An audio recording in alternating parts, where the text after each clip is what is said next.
All right, I am going to call the meeting to order at 6:09 p.m. First order of business is to take a nomination for the chair of the Stratham School Board. Should we do pledge first? I was going to turn that over to when we start the To meeting. chair? Yeah, I was going to get it going so I can turn this meeting right over. Can I nominate somebody? You certainly can. I would like to nominate Jennifer Strafford for board chair. Do I have a second? I'll second that. Any discussion? Okay. All right. Jennifer, do you would you accept? accept that position? Yeah, thank you so much. And sorry I'm not there tonight, but yep, that sounds great. All right, it's going to do roll call vote. So let me start with Sophie. Aye. Eric. Aye. Ken. Aye. And Paul. Welcome, Paul Tassini, our new member. Thank you, Paul. Thank you, and aye. And Jennifer Scrafford said yes. All right, thank you. Jennifer, I turn the meeting over to you, and you get to start out with either the pledge or get yourself an assistant chair. Yeah, I'm going to get myself an assistant chair and then maybe delegate running it since I'm on Zoom. But yeah, I'd like to nominate Eric for vice chair. I would accept that. Just need a second. I'll second. I'll second. Sophie can take it. Second, double second. All right, should we do a roll call vote? Sure. All right, Sophie, Aye. Aye. Ken, Aye. Paul, Aye. Eric, Aye. and I'm an aye as well. Thanks, everyone. Perfect. Thank you. Congratulations. Thanks. And I think Richard can run the meeting if he agrees, just because it's challenging with me on Zoom, but I'll be back next meeting. Happy to do that. Thanks, Jen. Thank you. So perhaps we can start with the Pledge of Allegiance? Sure. I pledge allegiance to the flag of the United States of America and to the republic for which it stands, one nation, under God, indivisible, with liberty and justice for all. I'm going to go ahead and set the timer for public comment. For anybody who's in the audience, we have a 30-minute public comment period. So if anyone has anything that they'd like to present, please feel free to do that.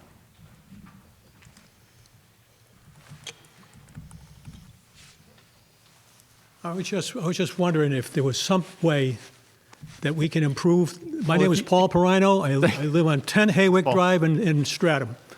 And on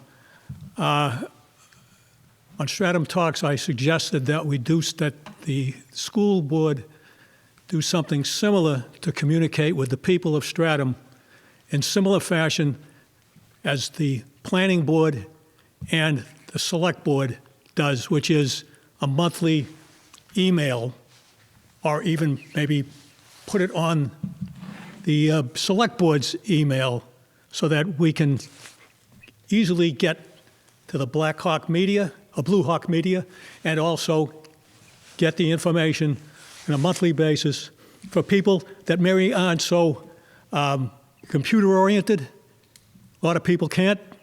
They don't even have computers. Some people don't, believe it or not.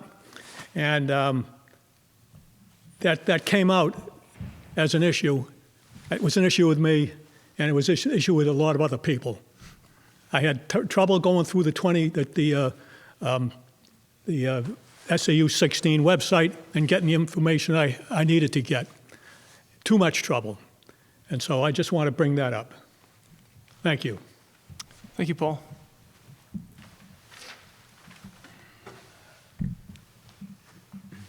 Hey, everybody. Tom Curtin, Stratham. First of all, again, thanks for all that you do. I can only imagine having to sift through what you have to sift through. I tried to look at the budget. My eyes hurt. So I just wrote some notes to myself. Topically, it's clear we all agree that communications can be greatly improved.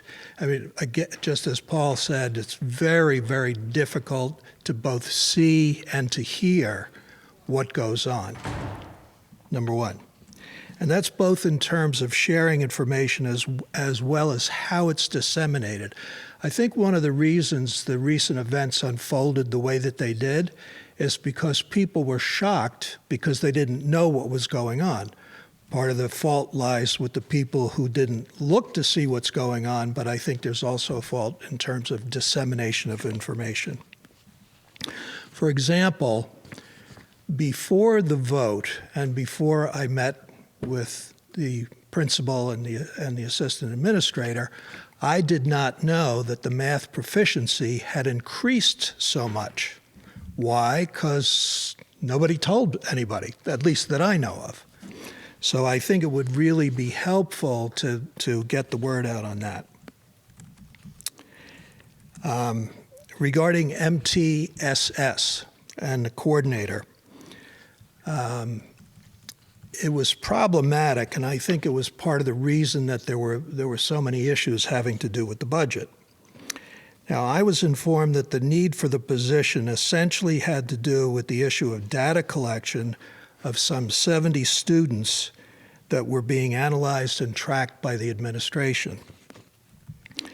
And while the administration, surprising to me, never provided a formal job description despite numerous requests to have one shared, they did state that having an MTSS coordinator would serve to do essentially three things.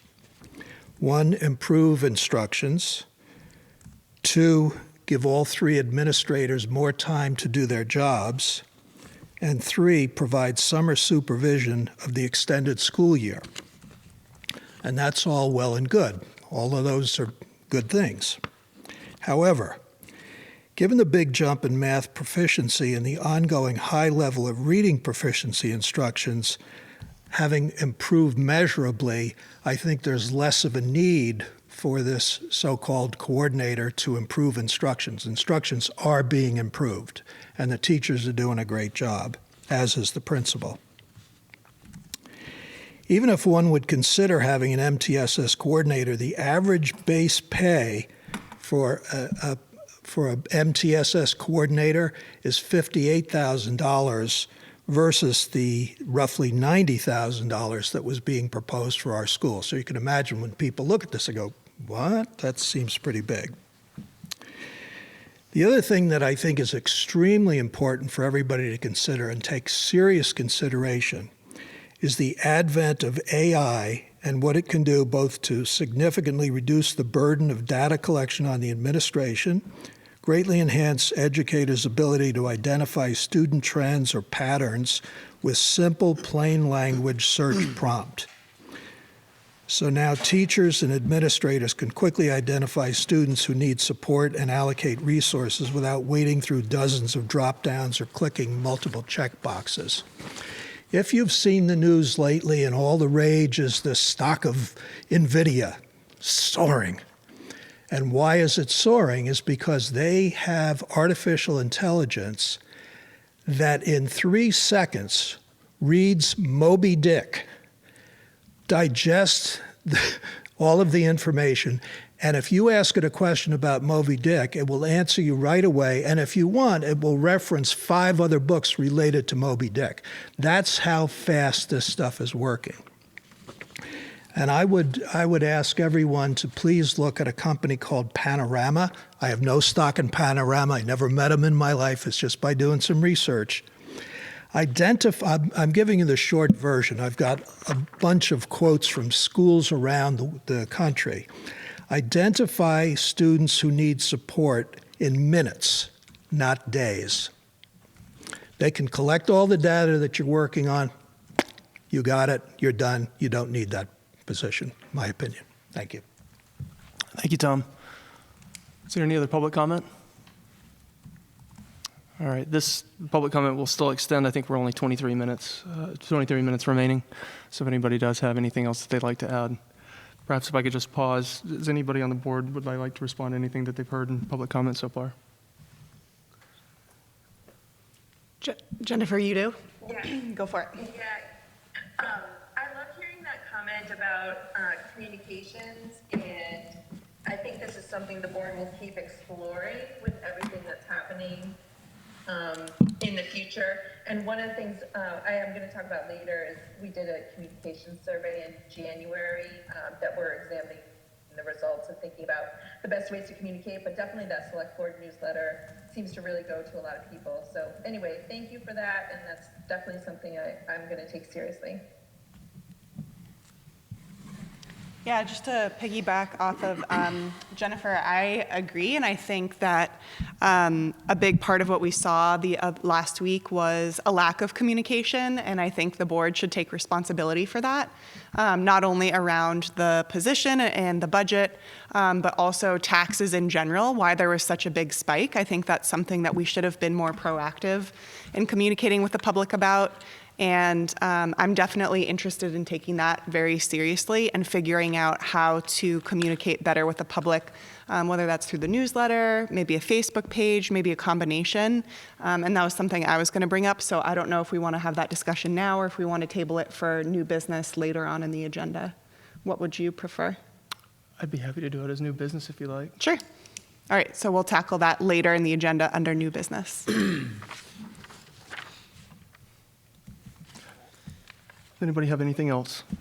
I do. So I'm listening to the comment about AI for use to replace the MTTS coordinator. And last night, my son visited my wife and me, and he is like the head of IT, a particular portion of IT for a global cellular company. And in his job, he is responsible for developing and administrating custom software to help them decide where cell towers go and manage their construction and and so on. And he described that over the last few months, they have adopted an AI platform that, summarizing the 10 or 15 minutes that he described to me last night, they've adopted, and he was the one who initiated it, they've adopted an AI platform that, in his words, says allows him to do in about 2 minutes what it used to take him a week to do. It sounds fantastic. It sounds space age.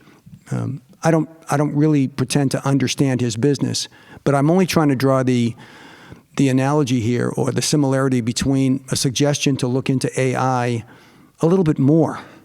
Okay, it seems to be on the precipice, and I think it's worth looking into. Thank you, Paul. Anything else? Any of the other members? I mean, Kate, have you looked into it? Go ahead. Okay, or Chris can look. Let me take that from a district Okay. perspective. So actually tomorrow, Policy Committee is looking at policies regarding technology. One of them is acceptable use in AI. We've been researching it for over 9 months. Part of the reason we don't have a lot of AI tools is because only 2 right now meet the standards for Data Privacy Act. So therefore, if we brought something in as Panorama, which does not meet the Data Privacy Act for New Hampshire, our students' data would be out there publicly. So we would not aspire to that. So that's the research and the homework that we're doing, is to be able to keep the information of our students and our staff safe before we can recommend certain AI platforms. Is AI out there? Absolutely. Are we using the platforms that have met the data privacy? We've been investigating that at the high school and middle school level, and we'll continue to look at it in regards to data, also as a resource for instruction in our classrooms. But to do it without vetting it through a long process and to actually have a policy to also support that, to protect our staff, students, and our school boards, is something that we could not do. So yes, we've been researching it. Yes, we've been looking into it. Yes, it's at the forefront. But until that policy gets done, which is tomorrow, and then comes to our April meetings, that is when we will be able to share more information. So I'd leave it at that. It's not school-based. It actually is district-based for all of our schools. If I could just add one thing. AI is definitely a nascent technology. I use it to some extent. Not totally satisfied that it's ready for prime time in all respects. I would like to note that there were some funds that were being used for the functions of the MTSS coordinator in our prior budget. And any AI solution, to the best of my knowledge, would have some price tag associated with it. There's typically going to be an implementation charge. the charge for the platform and application, and then for some type of maintenance. So it does not, although it is a great technology, it doesn't come without a price tag. So I think that's something that we would also need to consider. Is there anything else that you have in response to public comment before we move on? Hi, I have a question. Hi. My name is Midori 8 Hershey Lane, and just clarifying, we are talking about AI. Are we talking about using that to evaluate children, or it's part of the curriculum for to children to use? I'm a little confused. What are we talking about? Thank you for that. This is not going to be a Q&A session per se, but I think according to the way Chris had described it, we'll be able to present more about AI, how it will be used, any kind of applications that we might use here at SMS going forward, and it'll be presented on the agenda in future meetings. Next on the agenda, I think we had the student council report. Do we have someone? I was looking. I didn't see anybody. Okay. Disappointment, isn't it? Yeah, I know. It's always about. Always look forward to that. Yeah. I think we certainly have the opportunity to go into non-public perhaps later in the meeting. We'll have 2 items, Yep. possibly 3 for non-public. Okay. So perhaps we can move on to the approval of minutes. And does anybody have a recommendation on it? I would suggest that we do the February 14th public and non-public together because we had the same attendees, and then the same for the March 5th. Is that all right?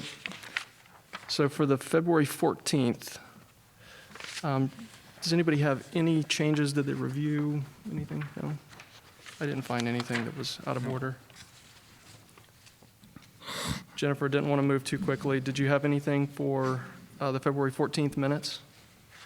Nothing, thanks, Eric. All right.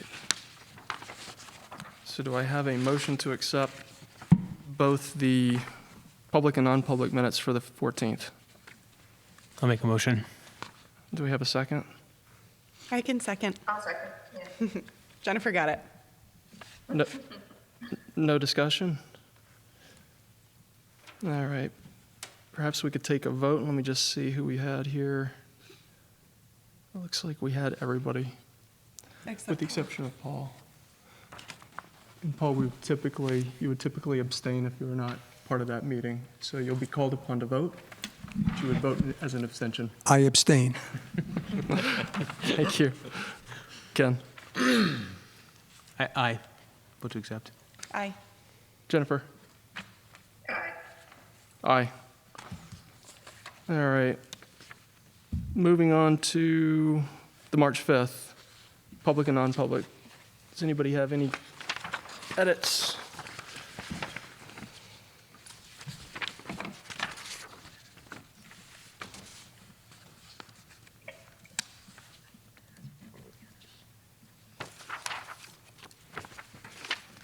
All right, not hearing any edits at this time. Do we have a motion to accept? I could make a motion to accept the minutes for March 5th. Thank you. A second? And I think, Ken, you might have been I was not here, so not here I'm for that abstaining. one. Yep. I'm happy to second that. Any discussion on it? I don't think so, right? All right. And all in favor? I think we don't have to do a. Aye. Aye. Aye. All right. Those 2 pass. So moving on to the superintendent report, manifest and financial. Molly? Sure. So thank you for signing the manifest. Included in your board pack was a current year financial. So I'll explain for new board members how I have this set up. So every month we bring the financial report, but instead of just bringing you the financial, I outline what changed from the prior month. So we're not reviewing things over and over again.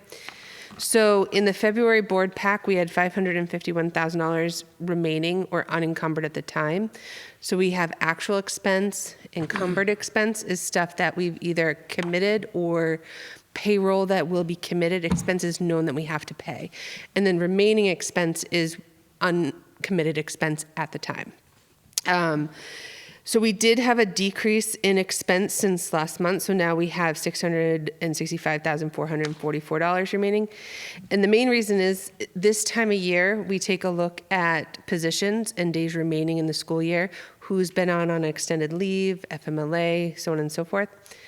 In addition, as you all know, we have a bus driver shortage. So we had to take a look to see how many buses we've been running all year versus how many we think we'll be able to run to the end of the year.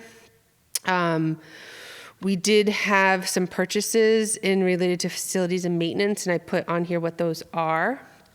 And then just an updated projection on your food service loss. Then in the bottom corner with the greenish color, those are your areas of revenue more than plan. So your fund balance consists of two things: expenses less than plan and revenue more than plan. And that combination creates your fund balance at the end of the year, which you see in the upper right-hand corner of the sheet. I did do this before the meeting where we decided on the trust. So those trust fund balances are the current ones, not the ones after the end of the year. And then in the bottom corner, just for your reference, we always put what the unassigned fund balance is for the last 5 to 6 years, just so you have it as a reference point as you make decisions towards the end of the year. Because when your fund balance drastically changes, so does your tax rate. So did anyone have any questions? And I did not do the MS-22 yet, which would be the next step in your 24-25 budgeting process, because I believe we're going to have some discussions tonight. I couldn't complete it until those discussions happen. So I couldn't bring the form for you to sign tonight. So what I ask is, when we do finish that, I'm going to email it over to Patty Gibo at the front desk. And then if each of you could swing in to SMS and sign that, I do have to update it to the Department of Revenue portal. And the deadline is before our next meeting. So once I have the updates from tonight's meeting, I'll be sure to send that over to the school, leave it at the front desk so that you can all swing in and sign that. Okay? I have a question. Sure. So it looks like from previous years that this is a pretty high ending fund balance. It is. Do you think that that will reflect a decrease if we return a good amount to taxpayers? Would taxpayers see a decrease in their bill because of that? Yes, well, any amount that you give back offsets what you have to raise the following year. Gotcha. I guess I'm, okay. So Right. every dollar you give back, the less you have to You have raise. Okay. And since I'm just looking at the numbers, can I say the numbers out loud?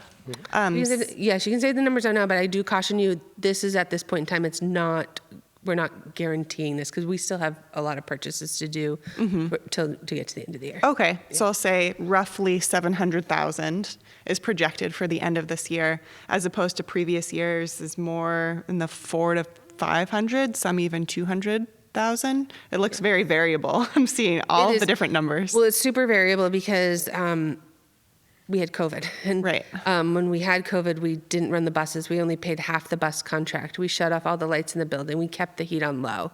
So we did have some high fund balances. And then returning to quasi-normal, I guess you could call it, that's when you see it kind of go back down. But this is going back up then. This is a higher than normal, yes. And that's because of the things you just mentioned? So the things I just mentioned were the changes from the previous month. So the expenses less than planned, you'd want to look on the detailed report in the back, because in the far right-hand column, you'll see the remaining expense. Like, for example, your special ed tuition, that alone makes up $155,000 of the amount. Of the amount that's not being spent? Correct. So of the 665, 155 is special ed tuition alone. Gotcha. And is that something that the board would have any kind of, because we just got a budget cut for $163,000, is that something we could apply to that? Could we say, actually, we do have enough money to cover that, or no? Is that not how this works? No, you can't prepay a tuition. But if there was something you had planned to do next year that could be done this year, you could do it that way. So it's okay to overexpend some lines, underexpend other lines, as long as you don't overexpend the bottom line. But within the budget year, within the budget year. right? So like the Right. things we would potentially would want to do for next year, I think what Molly's saying is that anything that we're able to return to the taxpayers this year has to be, we have to decide upon that for this year. And we can't, they're not like rolled over Correct. to the following years. And it- Yeah, I guess I'm just curious because there's such a high projected end of year unassigned fund balance right now. Like, how can we be strategic about that and what will that look like for the taxpayers? Knowing that taxpayers are hurting right now, like, The higher the unassigned fund balance is, the lower the taxes would be. And maybe one more And- question on that, Molly. Is it, do taxpayers typically see that in the first half tax bills that usually go out? So for example, the tax bill that would go out, I guess I'm thinking for like January of next year, is that when they would see, So the tax bill's usually sent in November. okay, So what happens is your budget is set in the spring when you vote in your annual meeting. And then in the fall, around October 1st timeframe, I set the revenues based off of projection. Revenues are small. It's like food service sales, earnings on investment. And then the delta between your budget and your revenue is what has to be raised in the tax rate. And a credit towards that is what you had from the prior year. makes sense to me. Any questions? And so I would say the largest areas of savings in here are some positions that weren't filled, as well as the special ed tuition, which is contributing to your money, The fund balance. and the driver shortage of buses. Positions. But yeah, yeah. Just a note, 5 more minutes left in public comment, if anybody has anything. Anything else from Molly? And I'll just stick around because I know we have other discussions.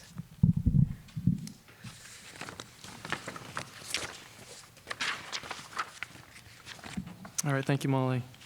I have next on the agenda motion for the school clerk for annual meeting minutes. Yeah, so unfortunately, there was some miscommunication about the school clerk being at our annual meeting, so we did not have a school clerk there. However, we did tape it, so we do have the minutes. We just need to have a motion to be able to have a Stratham resident come and transcribe those minutes so that we have written minutes for the meeting.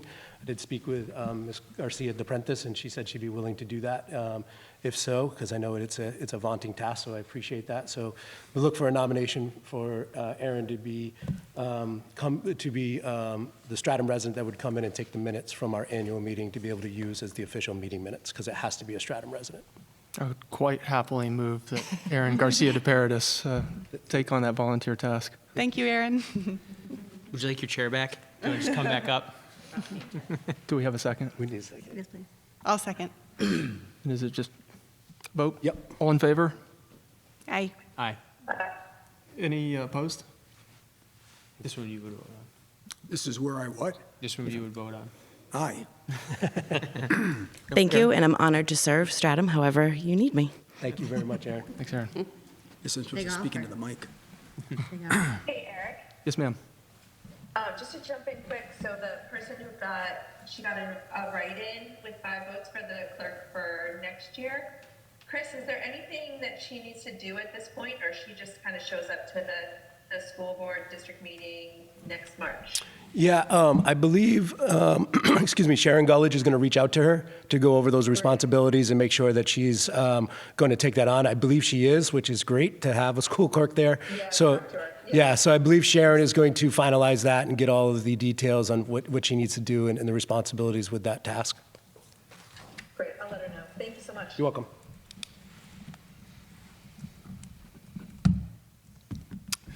Great, thank you. Moving on in the agenda, motion to approve the certified staff member list for Yeah. 24-25. I'd ask to move that to non-public in case Yes. there's any discussion about the teachers on that list, because that would fall under non-public, under letter C. So I'd ask for we do that, and then we'd come out of non-public to make a recommendation after our discussion. Okay, would anybody be opposed to if we just moved that later in the agenda then, instead of going into non-public now? Yeah, put it. Great. Signature and approval of the SAFE Grant Award. Yes, so we were fortunate enough to receive $14,000 from the state of New Hampshire. This round's the third round of the SAFE grant, so it's anything that regards to school safety. We got $10,000, which basically is radios, and then $14,000 or $4,000 for some miscellaneous. Rich Kane worked with the building administration on needs for safety here. So to do that, we need the board chair, and I'm asking if Jennifer would allow Eric to sign off on it today as the assistant chair so that we have it so we can send it to the state for the deadline. It's what Eric, you're signing off on is that we'll take the money and we'll use it based on the guidelines of the SAFE grant, which we have. And then that way that gives us the money to be able to order the safety and security supplies that had been documented. Any questions about that grant? Stratham did not get it 2 years ago when the other schools in the SAU did, so we put back in to get it. We were fortunate enough to get it this time around. So Eric, I'm going to give both of these to you. They are two separate. So I'm going to give you the signature page on both of these, if you don't mind. And then just put your title on that as well. Got it. Thank you. You're good with that, Jennifer? That sounds great. Thank you so much.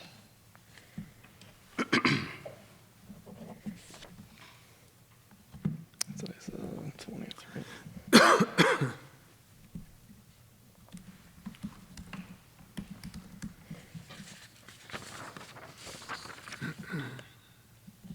And that sounds like really good news, right, Chris? That is really good news. This year. Yeah, absolutely.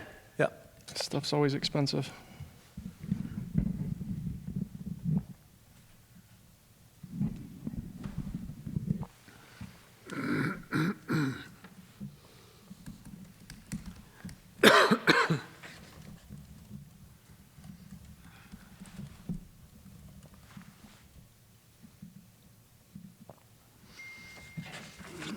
Thank you, sir. Thank you.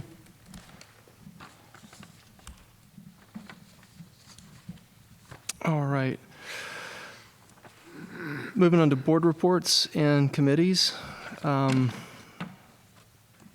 do you guys want to do? Would you guys like to talk about committee assignments first, or would you? Yeah, I provide would. an update. Yeah. I would like to change committees. Instead of being on policy, I would love to be on the communications and building committee. I think Jennifer and I talked, and it makes sense for me to be on the building committee because I have two little ones who aren't in school yet and one on the way that will eventually be benefiting from the building. So I have invested interest in making sure that that's squared away. So I would love to be on those two committees and remove myself from policy committee. Just so everybody knows, it's the end of public comment period. Do we need to, is that something we need to vote on? What's that? Committee assignments. Yeah, it's totally up to your board where you want Yeah. to put people, where you go. So Okay. you don't have to vote about it if people are like, yeah, I'm comfortable with that. Does anybody have any comments, discussion, thoughts around Sophie's request? More informational. I kind of like the building aspect too. Can there be more than more than just two? No, because then we'd be having a quorum. Ah, So it has to be two members on that committee. And Jennifer's on the committee. yeah, right. Paul, I would love, oh, go ahead, Jennifer. Well, I was just gonna say, Paul and I could definitely talk about that. I'd be happy to transition it, especially because the duties of chair might be a lot and the duties of the building committee. So, if Paul is interested, that sounds great to me. I'd be happy to talk to him about it. Yeah, great. Okay. Paul, are you interested in the policy committee? Because that's a slot that I would be interested in stepping down from in order to take on communications externally and also the building committee.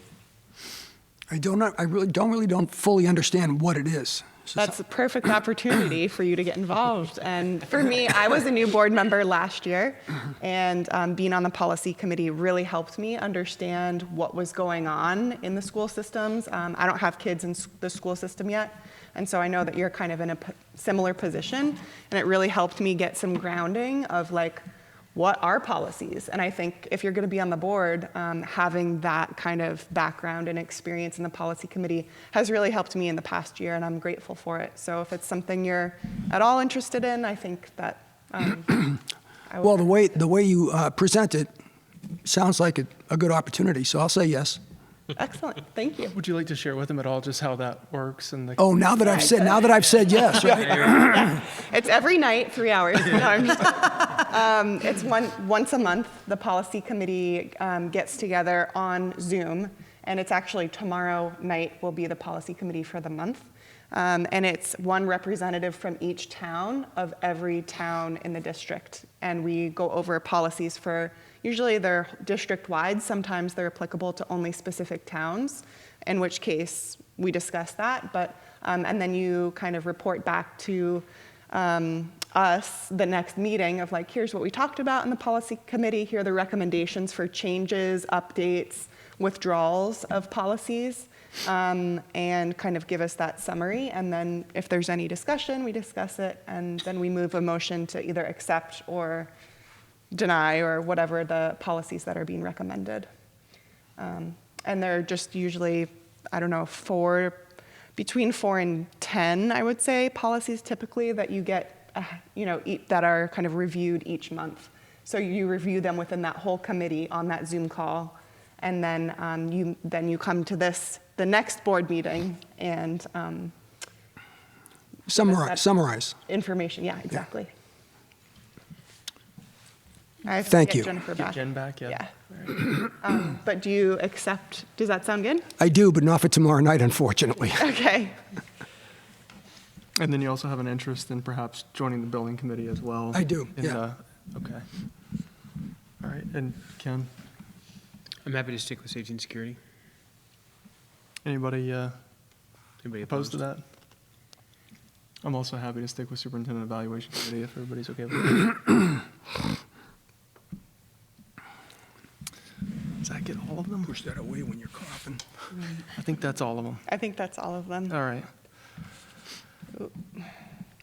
And I'm just getting I Jennifer know, back. I know. We'd use the Yeah, I the don't free have a- version, I which don't is have only a 40 pro minutes or version. 45 minutes or something. All right. Well, I'm gonna wait. Why don't we go? Okay. I can do superintendent evaluation committee. The update on that. We did meet either earlier this week or last week. Time flies. And we were able to meet with Esther and to be able to provide sort of, get her feedback on the final goals and her 360 evaluation. And she was quite happy with it and also provided us with an update. So we'll be able to get formalized feedback to the joint board in the April meeting. So that's sort of the next opportunity. Everybody will be, in the joint board will be able to hear those updates, and then we'll be able to make, I can't remember some of the decisions that are made around those things, just in terms of, there's a whole series of things that come from the evaluations, things like raises and others, and that, so those will be determined at the joint board after more information is being presented there. Safety and security, Ken, did you guys have an update? I actually unfortunately missed the last one. So Chris, do you? I was not there either. Oh, that's right. Kate? You were there? I was there. We talked a lot about the SAFE grant and what schools were getting what things, or what updates we were making. We also discussed tabletop exercises. As you know, ours is actually tomorrow, so we have our tabletop tomorrow with Rich Kane. There's a group of about 11 of us that will be doing that with him, which is great. We also had our SMS safety committee meeting maybe 2 weeks ago, where we were able to review some of our protocols and procedures with police and fire there, which was really helpful to update some of those protocols. And then the other thing at the SAU level was just further discussion about, we have some reunification training coming up for if there's ever an emergency, and that's actually like a whole Seacoast area training, so it was more kind of talking about all the trainings that we have coming up to continue to support our professional learning around safety and security. That's excellent. So if you're in good shape to do policy, was there any kind of policy updates? No, since there last was time? no policy Okay. meeting this past month, so, yeah. And Jennifer, if you're back with us, any updates on the building committee? Yeah, so we met the day before the election, and so we had just had the district budget meeting the week before, and so we really talked at that budget meeting about, the building meeting, about sort of what we heard from the town, and super thoughtful about costs. And so, I mean, I think we always have, but we definitely heard a message at the district meeting, and so we wanted to be really thoughtful about it. And so I think what we're gonna meet again April 9th, and so I'll bring Paul and Sophie up to speed. But really, that April 9th will be to have, I knew we were gonna have new board members join, and then also to just really think about what the warrants look like. So maybe instead of having a singular warrant, we might have two warrants in which one, and I do continue to believe the building project is necessary. It absolutely is.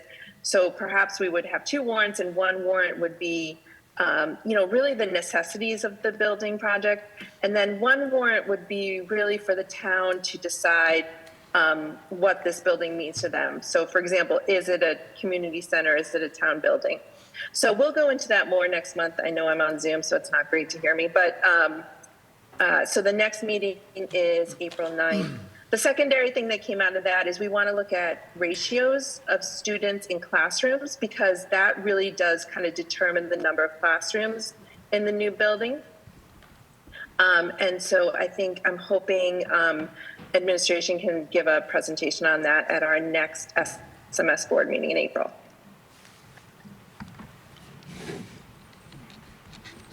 Thank you for that, Jen.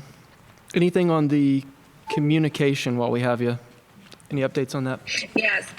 Yeah, so the communications team met in January, and we, again, just for a reminder, we had done a survey in January of residents of SAU 16 and how they felt about the SAU 16 office and how the SAU 16 communicated. So it was not based on individual districts and their communication practices, really just on central administration. And we got a lot of really valuable information. That's going to be presented at the joint board meeting in April, and then it will be presented at the local school board meetings. And Sophie, that's going to be a great kind of bouncing off place for you. We ask questions like, what kind of resources, how are you getting your information? Like, is it from Facebook? Is it from a sanctioned Facebook, an unsanctioned Facebook? Is it from a town newsletter? And so we'll be able to use that information as, the SMS board starts reaching out. Great. Thank you, Jen. Sure. Any other comments on the board reports? All right, moving on to our next agenda item. Excited for this. This is the administrative report, and then I think we have Mr. Pillsbury with the special education presentation. Got it.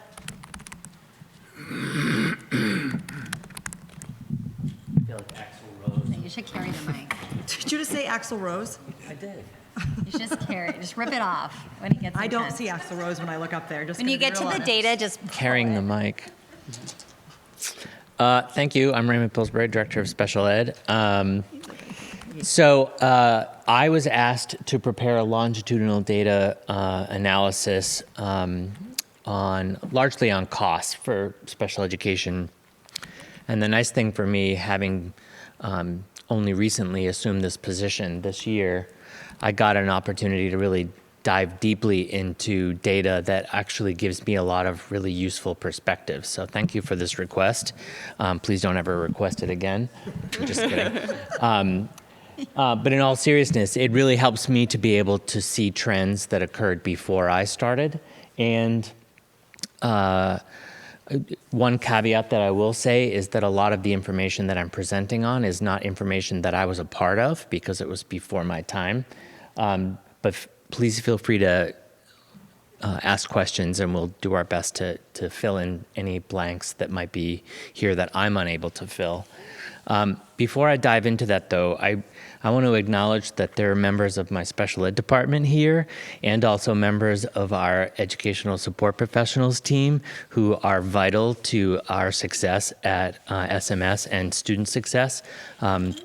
I think it's important to say that I've been in this game a really long time, and I have never had the privilege of working with such skilled special education professionals at all levels, special ed teachers, related service providers, and our incredible ESPs. So it's nice to be able to look out there and see you. I really appreciate all that you do, and I appreciate the opportunity to sit in awe of your incredible talents in every meeting that I am facilitating. So thank you very much for all you do for our students.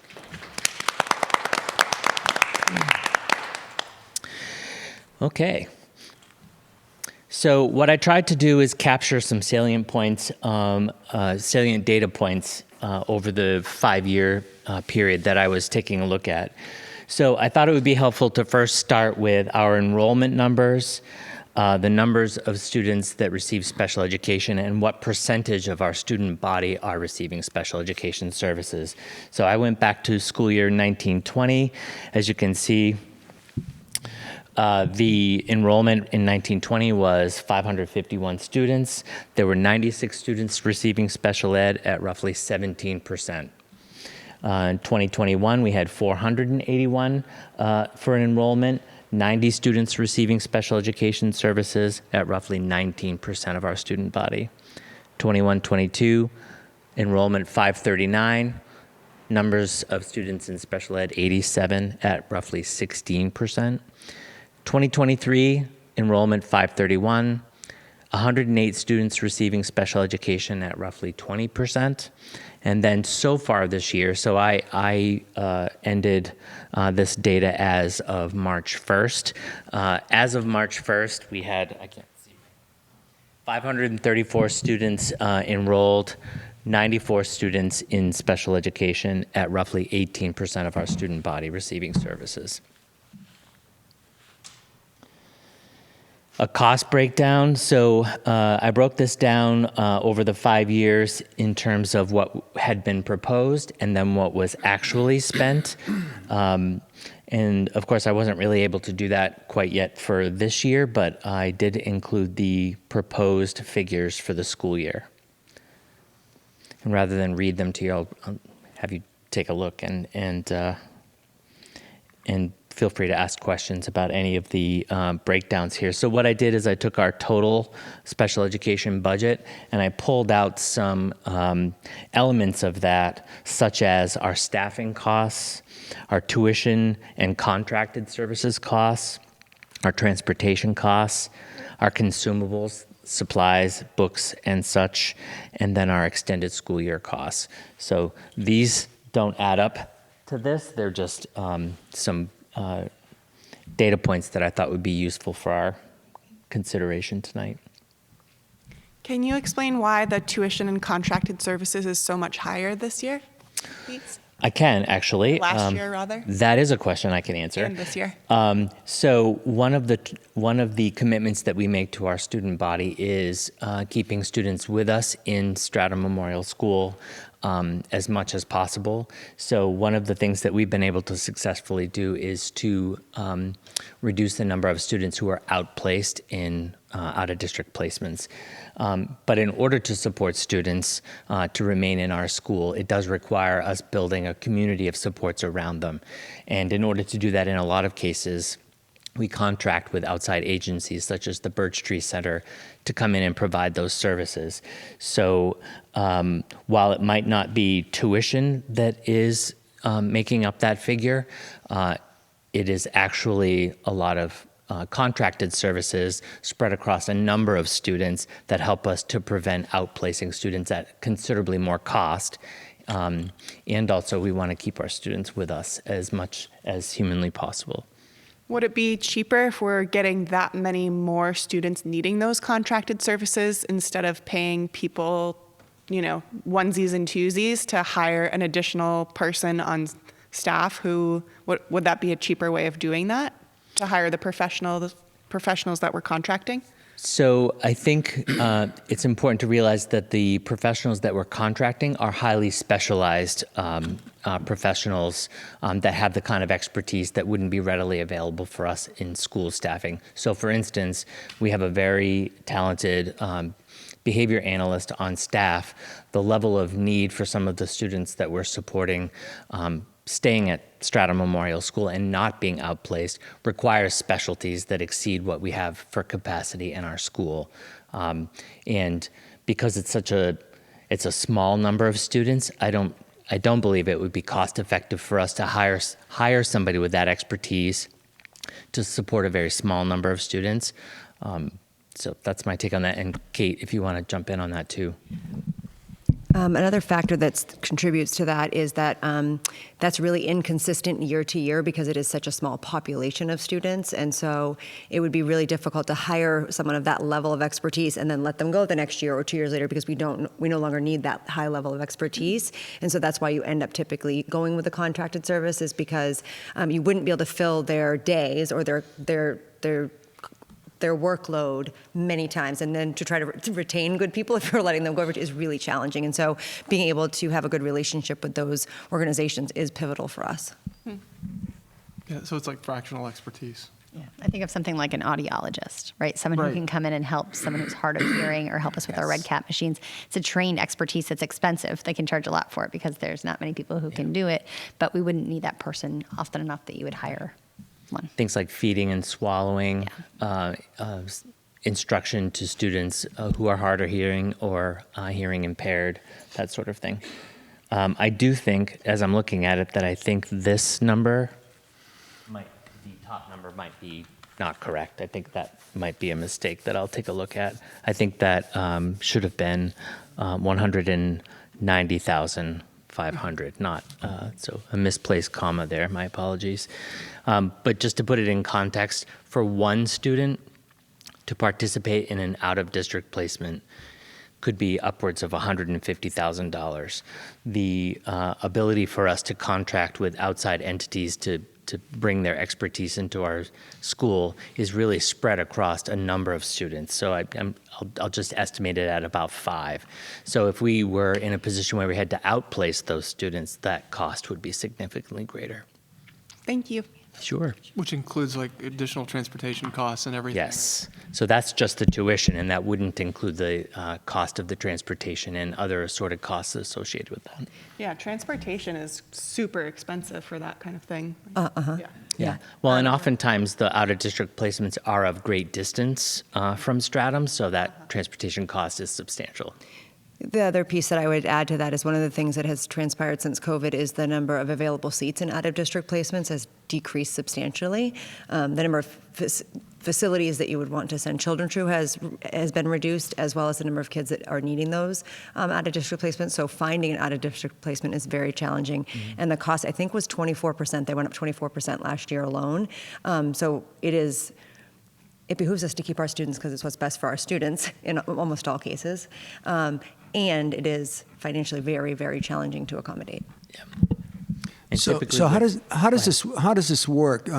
These very highly specialized individuals, they come in. One that might be in how to swallow and so on comes in for like a 2-hour period, and then another specialist comes in for a 2-hour period, that type of thing, every day? Is that how that works? Well, it really varies, of course. It depends on the specialty and the need of the students. So we have some students who require daily support from a contracted provider, and we have some students who require periodic consultation, like once per month or a couple of times a year. It really just depends, and it depends on the specialty. So feeding and swallowing, for example, involves an assessment and then recommendations to the rest of our special education team and to the parents, by the way, because that's also a medical consultation.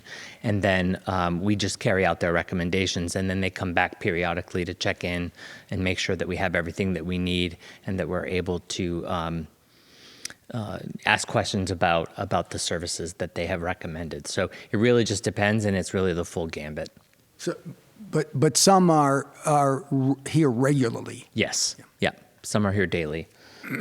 So one student might have a registered behavior technician that's been contracted and brought in with a supervising behavior analyst who oversees the delivery of the RBT's services. So it really just depends. Raymond, could you speak at all to just like the requirements that we have for this? So I don't think we're trying to become like an outpatient hospital or certain children, but there are certain requirements that we have to meet. Can you speak to that just a little Sure. Well, the aim of special education is to remove barriers for educational access. That is always our focal point. So we're not a medical provider. So when I reference feeding and swallowing, don't be misled into thinking that we are taking on the responsibilities of becoming a medical provider. That's done in concert with a child's pediatrician, and so it's a combination of medical care and school-based recommendations. And it's such a highly specialized intervention that it's necessary for us to collaborate both about in-school supports and medical care. Other services are really all about, our anchor point is always about making sure that we are providing services that are promoting access to the general curriculum. That's always in fact, when we talk about a lot of our different services, we help parents and guardians to understand that we're not a medical facility and that we have an obligation to ensure access to the general curriculum, and other treatment type things really are the responsibility of parents or guardians to collaborate with their medical teams about. Yeah, there is a real distinction, and we have to oftentimes help parents and guardians and other team members in our school to understand the difference. Thank you. I think, Eric, the only thing I would add to that is that the legal guiding principles around special ed are really a lot about FAPE, right? A free and appropriate public education for everybody. So that kind of guides, and within reason, right? Like what can we offer everybody to make sure that everybody's accessing an appropriate education every single day, making that progress and growth. And so in every way we can do that, here we do. And the only time we would outplace is if we were unable to do so. But I think FAPE is like, I would say, you can disagree, probably like the number one law that kind of helps us make all these. Well, it's three prongs, right? So it's access to a free and appropriate public education, and it is also in the least restrictive environment possible. And that's a really important one. So if we have the ability to bring in expertise to help a student remain in our school community, then we are providing them access to a free and appropriate public education in the least restrictive environment possible, because we have the ability to bring in the supports necessary to do so. And that's something I feel really proud about, being able to help our students to remain in their community school by being able to bring in those supports and services. And again, if we're looking at things just in a cost perspective, it is significantly less expensive to bring in that expertise to our school to target what our students are needing in order to be able to accomplish that versus outplacing. And any conversation about outplacing and an out-of-district placement, when we get to that place in a student's trajectory, we have to be of agreement that we have exhausted all of those opportunities to provide those supports and services in the least restrictive alternative. But I want to echo what Kate Lucas said. Oftentimes, the students in that situation have such complex needs that finding an appropriate placement is really challenging because the slots are so few and far between, and such complex needs tend to require much more expensive facilities to provide that. And oftentimes students are on a bus for a really long time to and from in order to be able to access those. So we really go to great lengths to be able to support students to stay with us. Not just because we want to, but because we really feel like we can and have an obligation to them.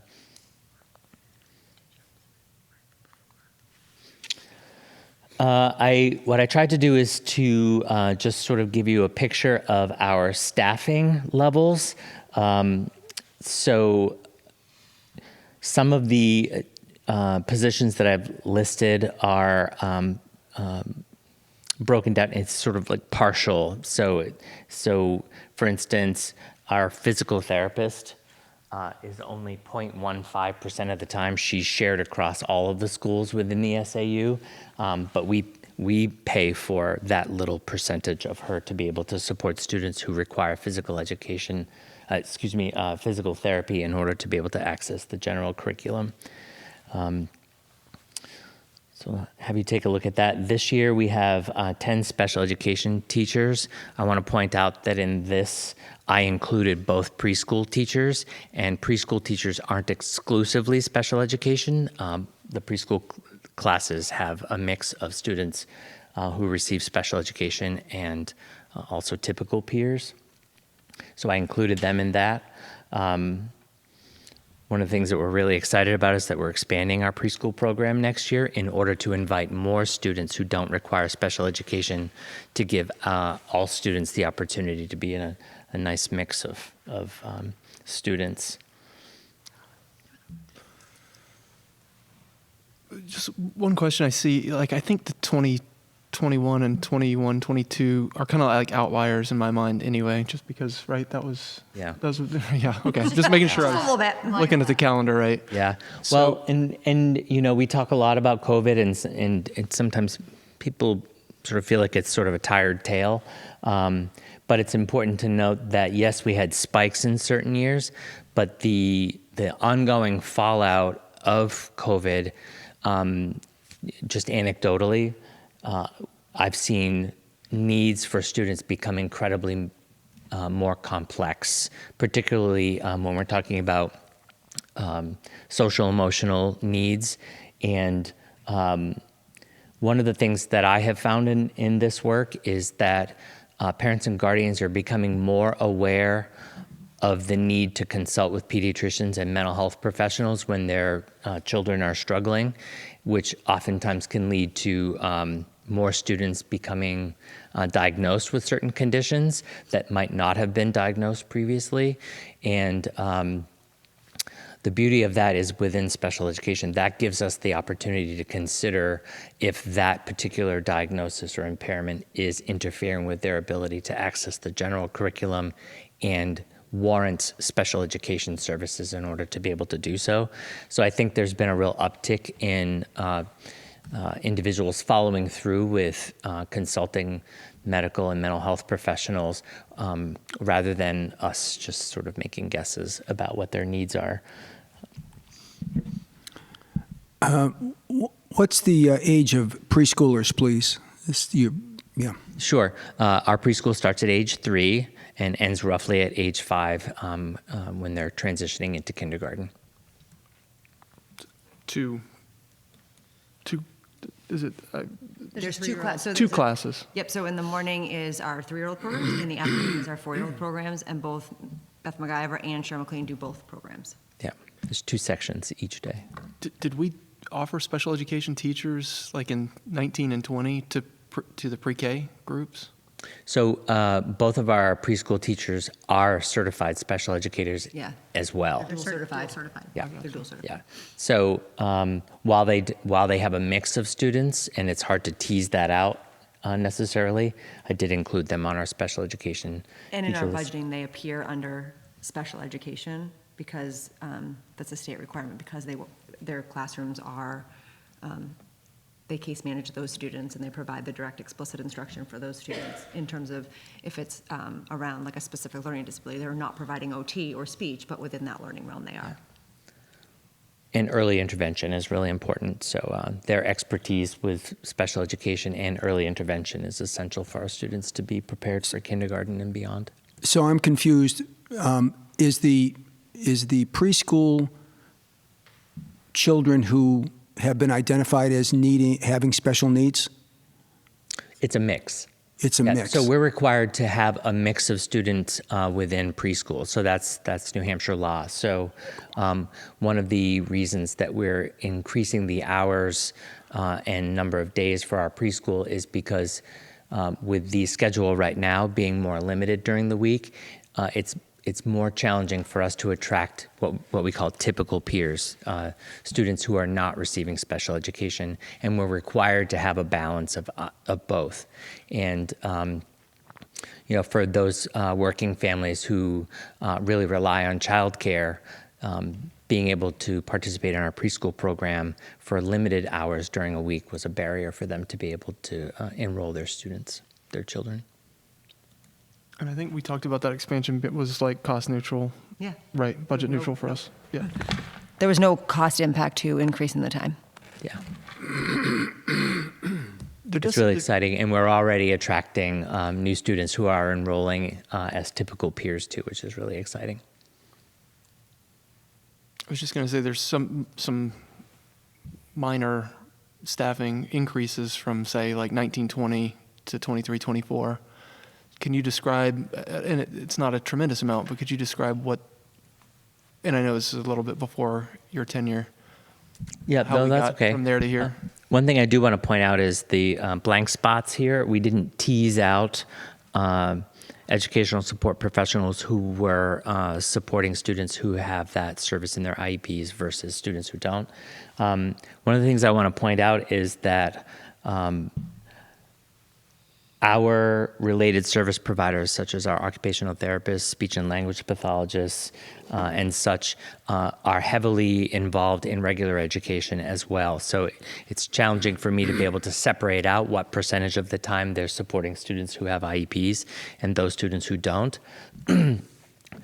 It's one of the things that's really exciting about our school is that we have our related service providers participating in ways to prevent the need for referrals to special education, because so many of our students have access to their expertise without requiring an IEP to do so.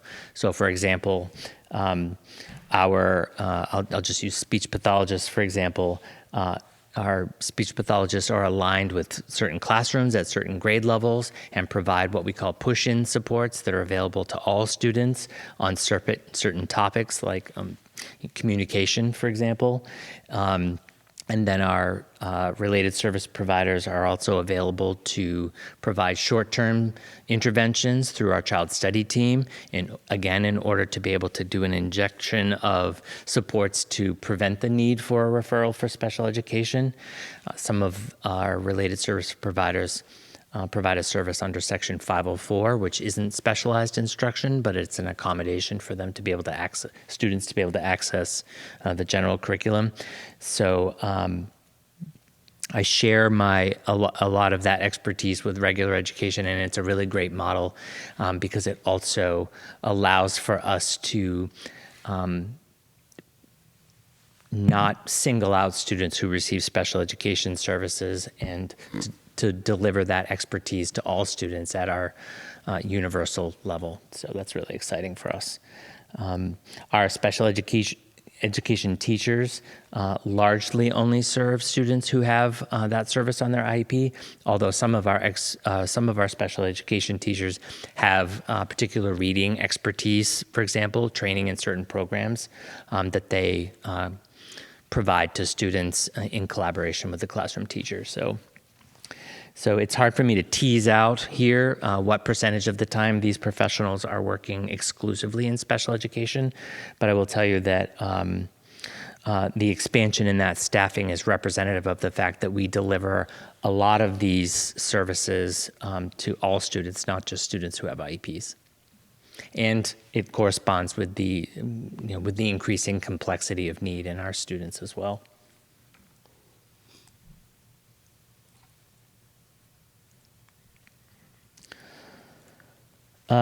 I thought it would be useful to sort of give you a breakdown of the primary identifications that our students have been identified under special education. One thing, just a caveat here, is that to be mindful of confidentiality, I lumped some things together so that I wasn't inadvertently singling out any students or violating their privacy. But we have roughly 8 students who are identified as having autism, 33 students as having a developmental delay, which is a very common identification in special education at this age, up until about age 10. That's sort of an umbrella category that allows us to really provide those early intervention supports so that students no longer require special education in order to make gains and to catch up with their peers. Other health impairment, around 20 students. That's where I was talking about the diagnoses such as ADHD, anxiety, depression, any of those medical diagnoses that through the IEP team deliberation process, we can really agree that that impairment is preventing the student from being able to make the appropriate gains in the regular education setting. Specific learning disability, around 15. Speech and language as a primary identification, around 15. And that sort of catch-all other category is around 3 of our students. But I thought it'd be useful to sort of see the span of students who receive special education services and for what identification. Raymond, on the autism, is that all across the spectrum of Yes. autism? Okay. Yep. So any diagnoses of autism? Yes. So autism is now an entire spectrum. We no longer break it down into like Asperger's or anything like that. It's any student who's on the spectrum, and that also requires a medical diagnosis as well. So.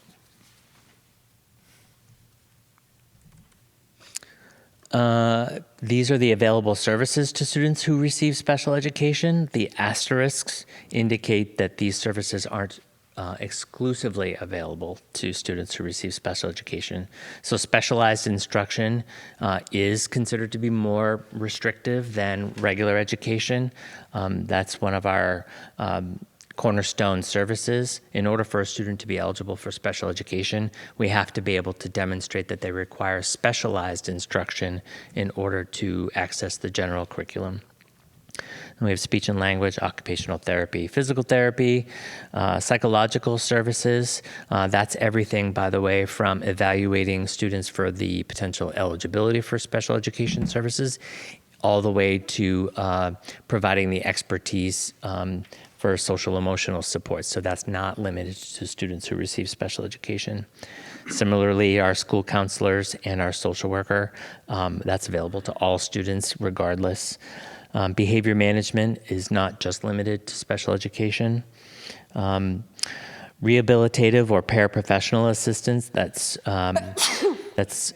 we have a number of our ESPs who are working with regular ed teachers who are supporting students to just access the general curriculum on a day-to-day basis without requiring special ed, which, by the way, also helps us to prevent the need for referrals to special education because we have somebody who's available to partner with the classroom teacher in most of our classes in order to give students their individualized academic assistance. And then, of course, nursing, school health services available to all students. Of course, there are some situations where a student's medical needs are so complex that they are part of why they're identified for special education.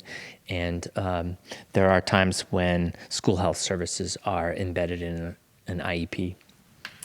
Our contracted services, we contract for additional behavior management, like I described about those really highly specialized situations. Audiology, vision, feeding and swallowing. In some instances, we contract for additional psychological services, and transportation is a big budget line for us. That's our contract with SLC to provide specialized transportation. And assistive technology goes beyond what every student has available to them on their Chromebooks. That's where we have students who require assistive technology for communication and so forth. So. Can I ask you a question? Of course. How does a student, can you take me through the chain of when maybe a teacher identifies a need with a student and then what happens? Like, what is the process there? Yeah. So generally, we're really fortunate because our MTSS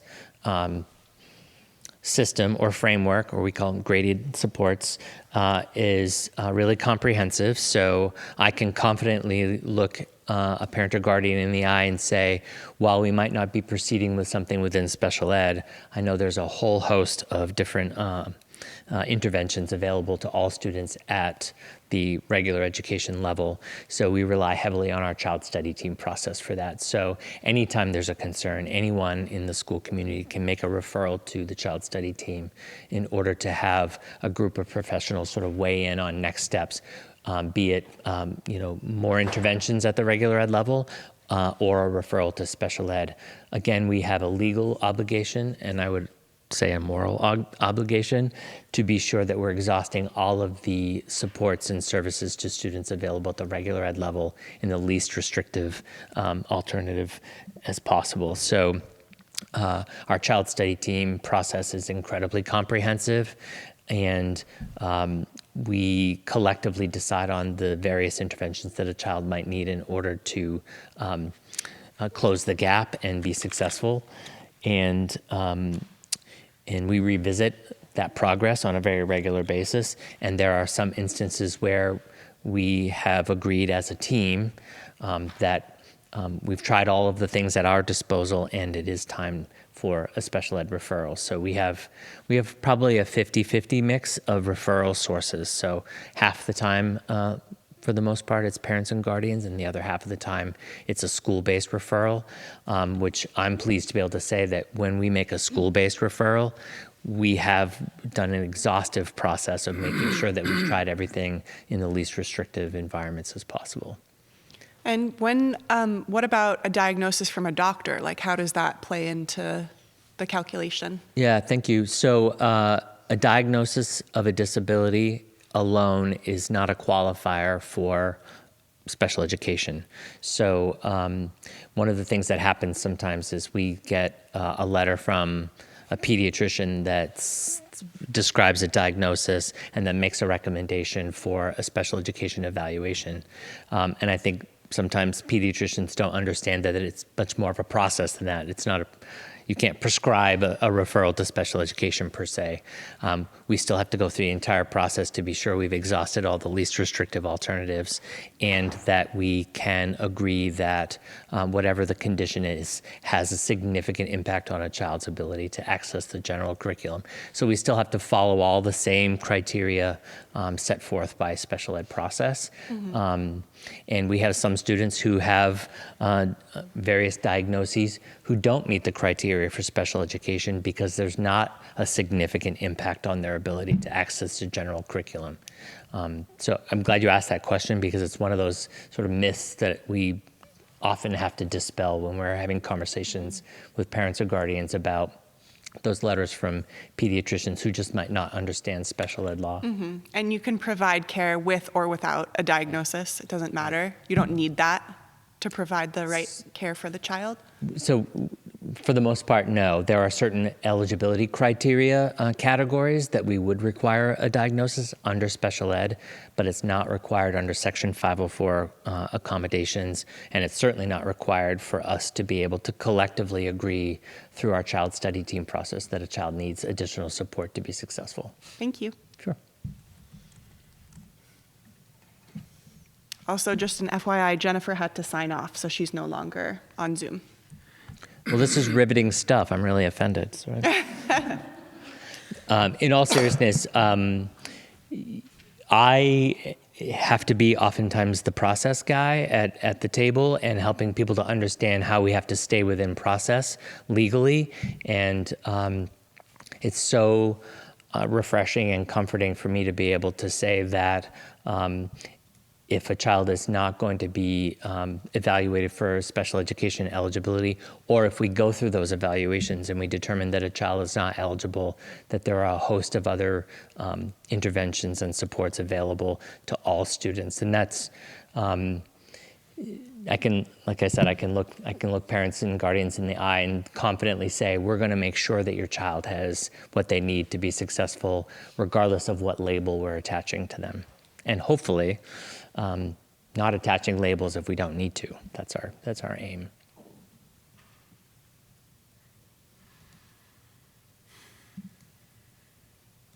I have a question. Okay.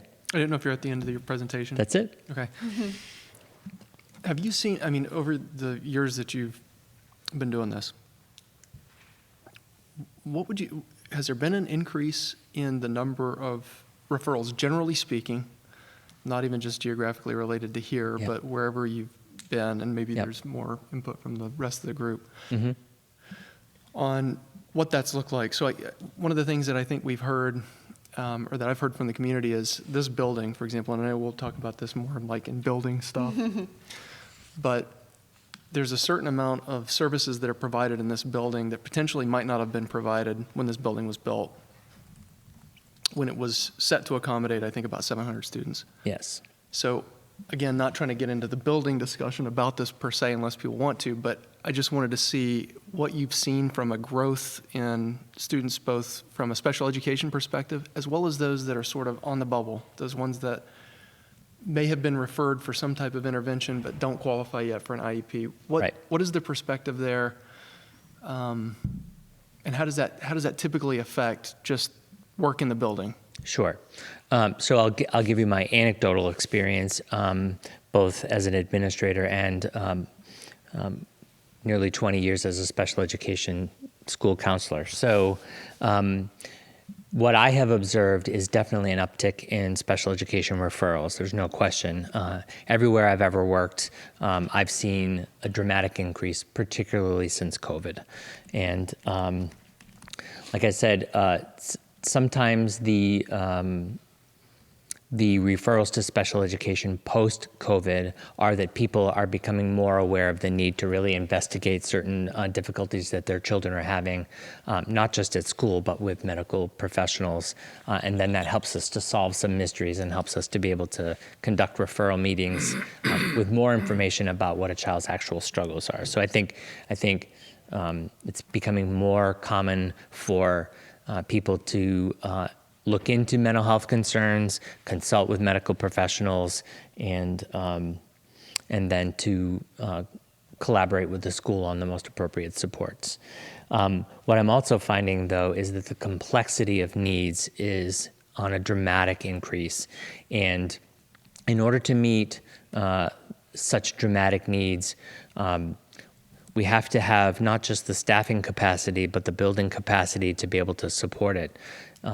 So to the greatest extent possible, we try to provide our special education services in the classroom, in the general classroom, in a way that doesn't single any students out. But there are certainly times when we have to remove students from the regular ed setting in order to be able to provide the level of interventions that they require. And confidentiality is a really important thing for us to consider where we're providing services for students, and they have a right to confidentiality no matter how old they are. So the space to be able to provide the interventions that students need is certainly vital for us to be able to do so.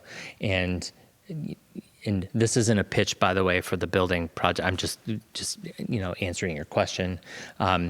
With, for example, 3 or 4 special education teachers all sharing a common space, there's no ability to have a private intervention with a student in that kind of an environment. And also for students to not be distracted by the other activities that are going on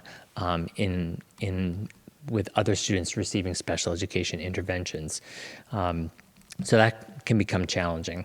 So with the complexity of need, that requires us to be able to have the space to be able to provide the kinds of services that students need in the right types of settings. If that answers your question. I'd like to add a little bit to that, Eric, if that's okay. I think there's another part of what we're talking about in that 15, 20 years ago, students would have been out of district placed. And so when those students are here, we have to have spaces for all different types of intervention. And sometimes, so example, we have spaces that are called sunrooms, which are really like spaces that are really quiet, require like no stimulus, right? It's a really quiet place to like reset. So if a student is significantly dysregulated physically and emotionally, being in a classroom with 17 other kids is really challenging.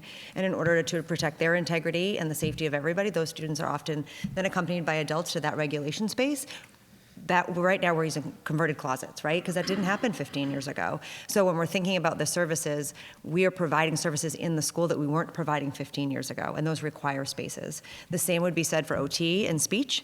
There are students that you can provide services in the classroom. However, if there's really specific articulation for a kindergarten student, that's something that is going to be a pull-out service because it is so specialized to that particular student because we're looking for intelligibility. So there is a shift in those.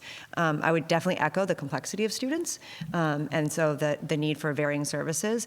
The other part of that is within an MTSS framework, you have students that are not qualifying for special ed but are receiving one-on-one or small group instruction, and there is no space for that right now. So we're using hallways and stairwells and here. here, right? Or it isn't just requiring, it isn't space just for special ed services. It is space for small group instruction, one-on-one instruction that happens across, from the universal level beyond. On the out-of-district placements in the past, what did that look like? Were there schools specifically designed for those needs? Yes. Was it just other schools who had capacity? No, there's What's the highly shift? therapeutic schools that are very different than a traditional public school. And highly specialized. So there are out-of-district schools that have particular specialties. So if we're ever in a position of looking for an out-of-district placement for a student, we are considering what their specific needs are and seeking out institutions that are equipped to be able to handle that. Aligned with their profile. Yeah. The other thing I would say is special education is no longer the big wide open room in the basement of a school. I mean, I know that wasn't true here necessarily. And that's another myth that we oftentimes find ourselves trying to dispel when we're meeting with parents or guardians who might not have had positive experiences as students themselves, and remember that sort of old school resource room in the basement kind of delivery of special education. Again, we're legally, and I contend morally obligated to make sure that our students feel as integrated as possible. And so when you're, there are times certainly that we must remove a child from the classroom, but to provide those specialized services in a location that is just really far away from anybody else, it's just really ostracizing, and it's just not best practice anymore. So the way that we understand best practice for special education now, no matter what school we're talking about, is just very different than it was in the past, on purpose, because we don't want students to feel like that there's something so wrong with them that they have to be removed to these really remote locations within the building, where furnaces are blaring. I just remember, what it was like when I was a kid. So it's just a lot different. But it's nice to be able to talk with parents and guardians about how special education just is not like that anymore. And we beg and borrow and steal space all over the building to be able to still make sure that our students are feeling integrated in their school community. It's really important. Question. I think the negative impact on students as a result of COVID, pretty well documented all over the country, all over the world. But at some point, do you see that filtering through, and that impact, that negative impact on students, those children are going to get older and so on and so forth. You see that going away, or did we take a step function up in the impact that's never going to go away? So I don't know that I have the expertise to speak to that. I certainly have opinions about it that I won't share here because I don't feel like I can back it up with science per se. I feel very concerned about all of us from COVID and how it has had not just an immediate impact on things for us, adults and children alike, just the lasting impact that we can't even begin to fathom. I think that that's something that I think about a lot, and I think about that a lot, not just from a student perspective, but I think about that a lot from a staff perspective, and how we all just bled ourselves dry to try to be able to meet student needs with all of the instability in the world. And one of the things that I'm particularly focused on in this role is ensuring that my staff feels cared about, and that I extend a great deal of compassion to them and want them to know that that I recognize that those kinds of things took a real toll, and the fallout takes a real toll. So I don't know. I guess I don't have a scientific answer to that. What I will say with regard to the impact of COVID, it still has to, so when we're getting referrals, they still have to pass the special ed law and process test in order to be able to be identified under special education, because it's a really big deal to all sit around a table and say to a parent or guardian, your child has an educational disability. That's a really big deal to us. And yes, those labels are necessary sometimes to be sure that kids have access to the supports and services that they need, because sometimes we do need labels in order to do that. But I take it really seriously, and my team takes it really seriously, that just because we're post-COVID doesn't mean that we're just opening the door and identifying everybody under special education. It still has to meet the criteria under the law. And again, I feel very fortunate to say that we have such comprehensive interventions available to all students that it's not predicated on special education identification to access. I would just add that there is research that supports that there was a shift prior to COVID. So yes, I think that we can talk about COVID, and I think we all recognize that there were impacts, but we were seeing a shift prior to COVID. The world is a dramatically different place than it was 15 years ago. The Surgeon General came out with a huge report about social media and technology and screen time and the impacts it's having on child development. The occupational therapy world came out about 15 years ago about the concerns and the increase in the number of students that needed occupational therapy services when they were little because of the lack of play and gross and fine motor development when they're young children before they enter grade school. So there's longitudinal studies, and there's a myriad of factors that are influencing education and children. And I don't think we can pinpoint at COVID. I don't think we can pinpoint at one thing. I think what we do is we recognize that the world is different, and our job is to respond to that in order to serve our children. Mm-hmm. And I think it requires a much larger conversation. But for me, it is not about recovering from one thing. It is about transforming what we do to serve our children who are facing a very different world. Agreed. I wish that I had included this, I'll end on this, I wish I had included this statistic in this slide deck.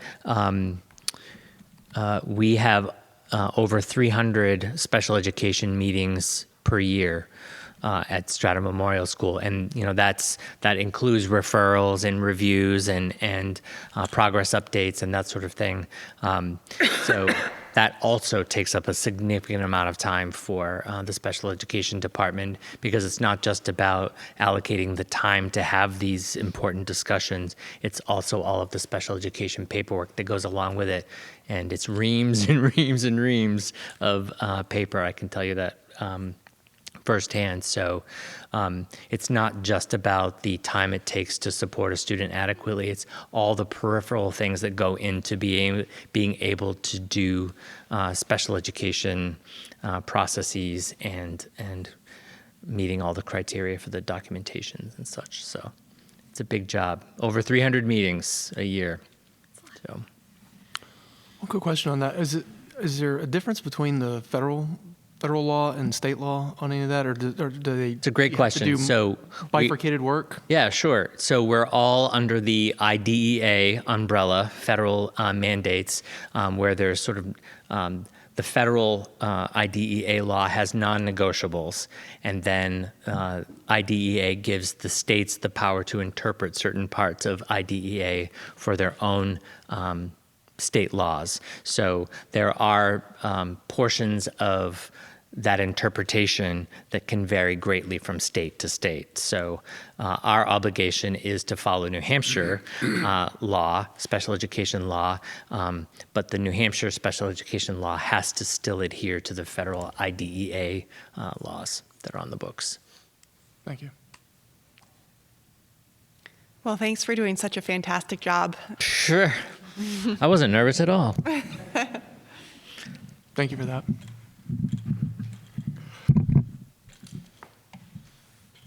I think next we had, on the administrative report, budget reduction recommendations.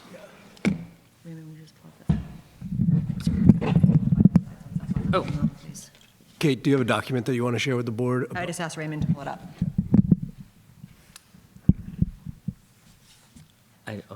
It's on that computer over there. I know, but I don't have it. I shared it with you, so you could do it. Do I have it? I don't have it queued up. It would be in your emails, because I shared it with you earlier tonight.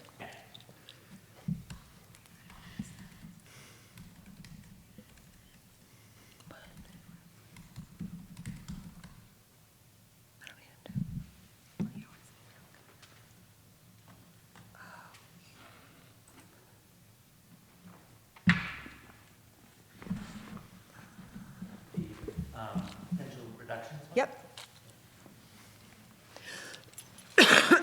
Can you zoom, like the 100% on the top left-hand corner, can you zoom that to like 150? I don't know for more. I'm just blind. I'm the wrong person to answer that question. Yeah, that's good. Thank you. So after the annual school district meeting, there was a reduction to the overall operating budget of $163,936. And so the admin team, along with Molly and Chris, met to discuss potentials of where that could come out of the operating budget to accommodate that dollar figure.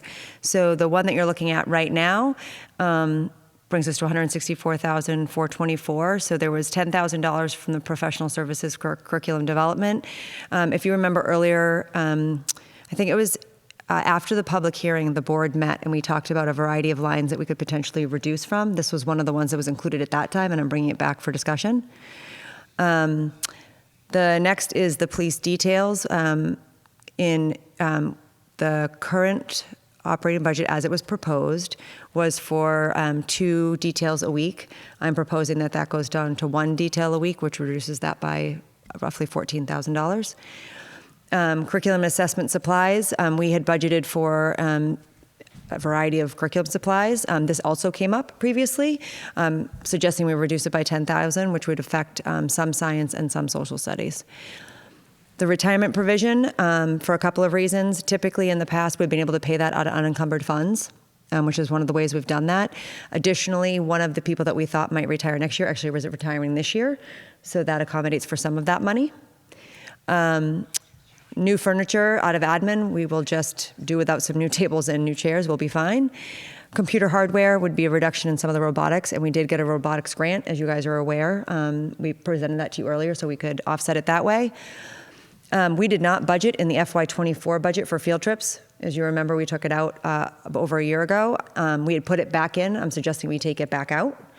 And then we have continually budgeted for 3 permanent subs. We have been unable to fill the 3rd one. So I'm proposing that we just don't try and fill it next year. We haven't filled it in 2 years. So that equals the $164,424. We did a lot of conversation about how do we do this without impacting our students. And this felt like the way to do that. On the curriculum and assessment supplies, just really quick, you said it affected science and social studies. Well, I would assume negatively so, or not, or you think? So we actually we piloted two different programs, Inquire Ed for social studies and Amplify for science. And this would allow us to expand the pilot, but not have it for every single teacher, which we weren't in a place of wanting every teacher to have it because we're still in the pilot phase of realizing if this would implement and align. As you know, the school board had supported Caroline Guinier's sabbatical for science right now and supported Jess Wentworth's sabbatical for social studies next year. This would allow us to continue to support that work and not some of the additional stuff that we were looking at. Field trip transportation, you thinking about working with the PT? And well, what we've done this year is when we go on field trips, we include the transportation cost in what it costs per child. So like a field trip, rather than costing $8, might cost $12.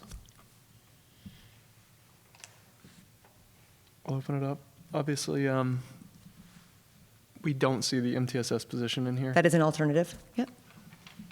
Thoughts, just rationale from the administration on that? So we believe firmly, and the reason we proposed the position in the first place is that the work that we've been doing has gotten us to a place where we feel really good about the improvements we're seeing in an effort to sustain that for all students and not just see growth with those that are receiving intervention, but truly to see growth for all of our students that is significant. We feel like that position is necessary. We're currently somehow the conversation, I think, has been misunderstood. So we assess all 550 students. We're not assessing 70 students. If you're talking about progress monitoring, which is something that is either done on a weekly basis or a biweekly basis or 4 weeks, that is a varying number, right? Because we're not assessing as frequently for someone that's just receiving universal instruction. But when we do our benchmarks 3 times a year, we're assessing 550 kids, and that's multiple data points on 550 kids. It might be that we're only collecting data points on 50 kids once a week. It might be that we're collecting it on 70 kids every 2 weeks, right, depending, and we've talked about how that's fluid all the time based on that data. So without being able to have someone that can analyze that data and then work with the staff to work on the interventions that are then being done, that will be delayed, right? Because we can't sustain, there's no way to sustain that level of it without someone that's solely focused on that, and then able to organize the schedules, the interventions, the materials, the resources, facilitating the professional learning communities that meet with the teachers that provide the data that we then look at grade level, class level, school level. So in order to continue that work and to support the superintendent's 3 goals around a multi-tiered system of supports in every building, we believe that position is necessary. And I'd also like to offer that it has been brought up about MTSS coordinators in other schools. That is MTSS-B, which is solely about behavior. That is not what we're asking. We're asking this to be academic, behavior, social, emotional. So it's covering essentially that would be 3 people in one job, right? If they're only doing behavioral in other schools, we're looking for this person to do all of that data. I'm sure there'll be discussions, so to open it up to everybody for questions. Before we do that, Kate, do you want to show the other alternatives so that they have comparison? Can you scroll down? Oh, yeah, we just scroll down to the bottom of that. Is it on the bottom? Yep. Why? It should be. Is it not on there? Yeah, you just went by it.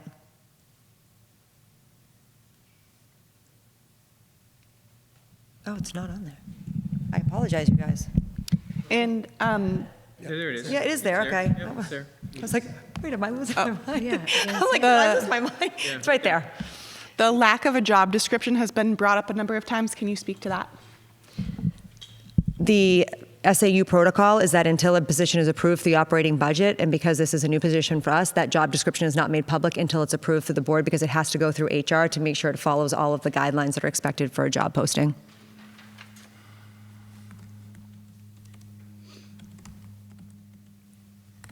So the other alternative that you're looking at right now includes the MTSS coordinator. You'll notice that the second line down says 142.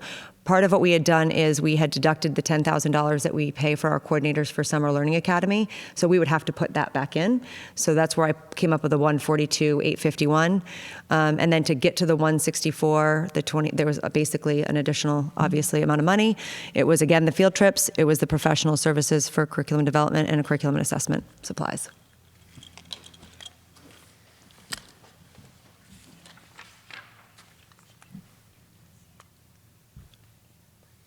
And not permanent substitutes, because you said you weren't able to fill it anyways, so that kind of makes sense.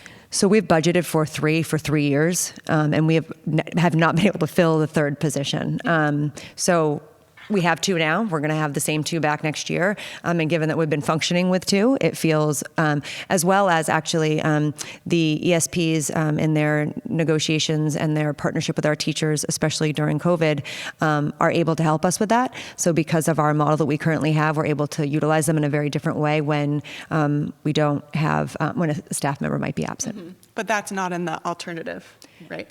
Correct, because I only had to get to $164,000, and so I was trying to get as close to that number as possible, and that would have been taking us over. So if we still don't fill that position, it would just be, fund balance. Yeah. Yes. Yes. Kate, do you mind speaking to, I think one of the things is there was, although this was being described as a net new full-time employee position, there was some spending that was done on that in the past, on that function.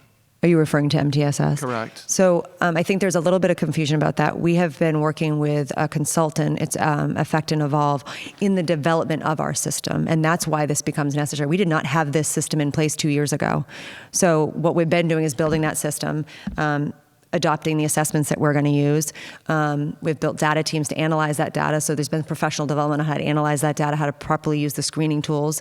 There's been alignment with new laws from the DOE in New Hampshire, and so that's been around developing the system. It has not been in the position of then analyzing the data on a regular basis and then informing instruction and building our intervention groups and that sort of stuff. We are just finally getting our feet under that, trying to do it right now this year. Trying.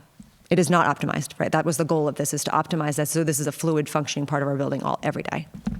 With that said, I don't know any schools across the state that have it fully optimized. Like, we're talking about being in our infancy stage of this framework, but I travel the state visiting schools on a regular basis. I don't know anyone else that has a MTSS model that's up and running like ours is. So as far as comparisons, I've never even heard of the position in other schools to be what we're proposing here. This is somebody who's ready to oversee a full framework that's up and running in a way that I think people are working toward. MTSS A, which is academic, and B are just starting to come together in a way where schools are beginning to have these conversations. So means of comparison and can be challenging, but I feel like you're making it sound like we're just getting boots on the ground, but we're getting boots on the ground in something that's really forward moving. And is it my understanding that with the MTSS coordinator, having that position come on board, you were also assuming that they would take other work off the table? So by removing that position, you're actually going to have to add things onto the budget that wouldn't be on the budget if there was the MTSS coordinator. Does that make sense? Because they would be filling some of those roles, like the summer coordination and I forget the other example involved. Yeah. Yeah. So if this position is not in the budget, yes, we would have to pay for our summer coordinator, our summer learning academy coordinator. So yes, that would go back in the budget. The piece about it is that it's not necessarily that we continue to add things to the budget. Yes, that would be part of it, but it just delays the process because there isn't somebody to do that. There isn't somebody that can do all that. That isn't a position we have right now. And so right now, when we're talking about what Kate's talking about, is like we are in our infancy, so we're doing it a lot now. The goal is to do it far more often, to have far more relevant data, because ultimately we know some kids will respond to an intervention in 2 weeks. Some kids will respond in 8 weeks. If we're not constantly progress monitoring and looking at that data to inform what we do differently, we're either keeping kids in intervention too long, or we're not aligning that perfectly, because we know we're talking about humans and their brains. And so sometimes you think this intervention is going to work, and you get 4 weeks into it, 5 weeks, you're like, nope, we need to tweak this. This is not exactly what they need. They need a multi-sensory approach with this, and additionally, they need speech at the same time. If we don't have someone, it sort of delays that process, right? And if our goal is to truly personalize our education and take each kid and make them reach their potential, that is a required next step for us. The piece I would add is that when you're looking at running a full framework, you're looking at, right, the goal is every child makes at least 1 year of growth a year, regardless of where you are. You're here, you're still moving a whole year. Whether you're 2 years above grade level, you're 3 years behind grade level. Ideally, for anyone who has to recover, you're looking at more. For somebody who can oversee this and support our teachers in digging into regular data, sitting at the PLCs and saying, what do we have for literacy data across the grade level? How are we going to maximize the 5 expert teachers we have, the 3 literacy tutors, the 2 literacy specialists, and the ESPs to go all hands on deck model for this 45-minute block every single day? The opportunity to maximize that kind of instruction really would maximize growth for students in a way that I can't personally dedicate that kind of time right now. Kate and I run PLCs right now, but we wouldn't be able to dedicate that kind of time to digging into that kind of a data on that much of a regular basis to get that much bang for your buck, unless there was a dedicated person able to do some of that. So that's some of the work that helps universally all students, aside from the tier and gradient supports that we're also talking about. Well, I think it's important to note that this isn't just about crunching numbers. This is about taking a look at the data and interpreting the data, and then providing expert consultation to the very people who are providing the interventions that children need.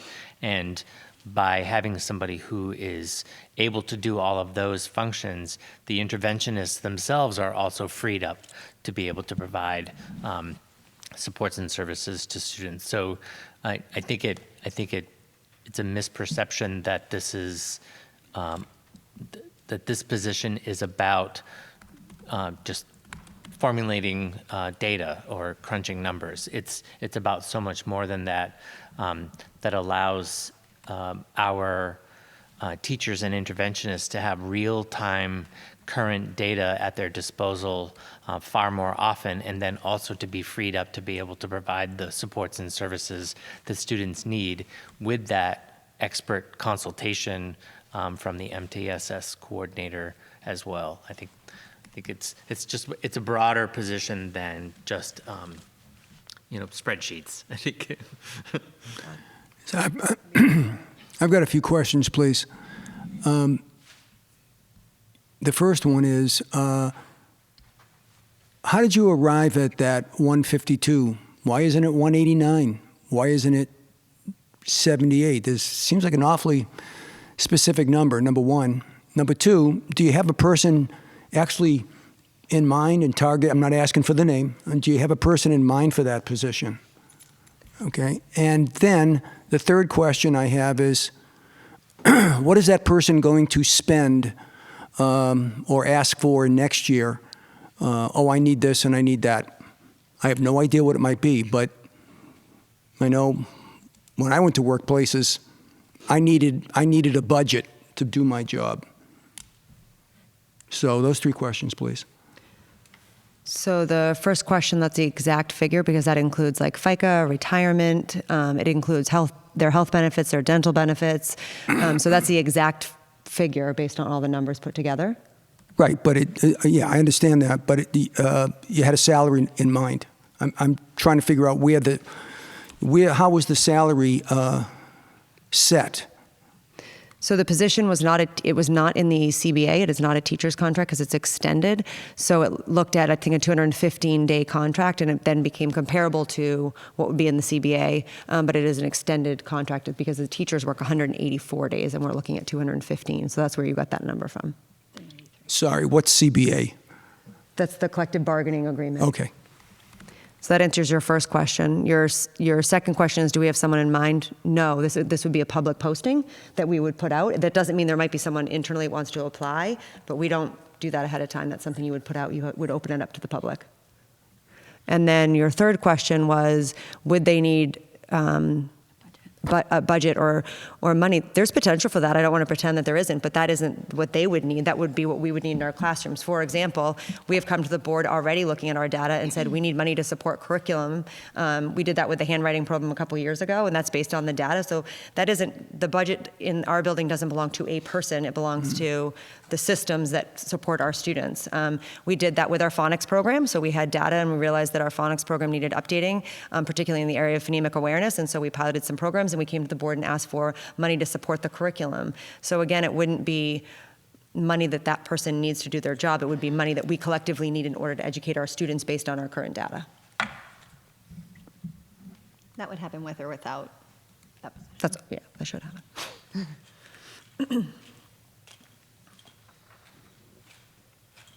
Was there any consideration around, it's a non-contracted position?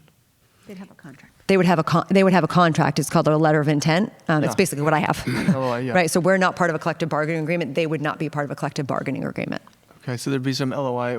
Was there any recommendation from the administration on what the term for that contract would be? It's a one-year term. It's a one-year contract. Yep.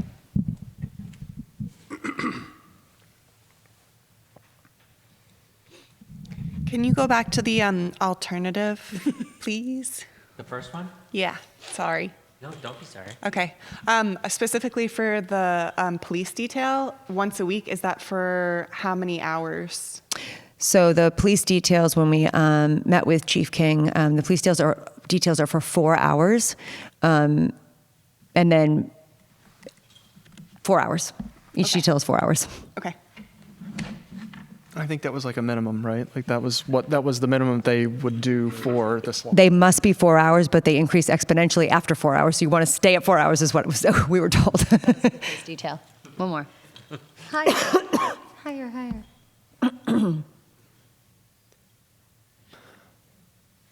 And in your minds, this first reduction would be far better for students and student outcomes?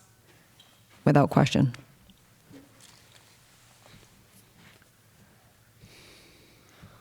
And with the end in mind, do we have to vote on this? What is the? So that would be, it was your budget.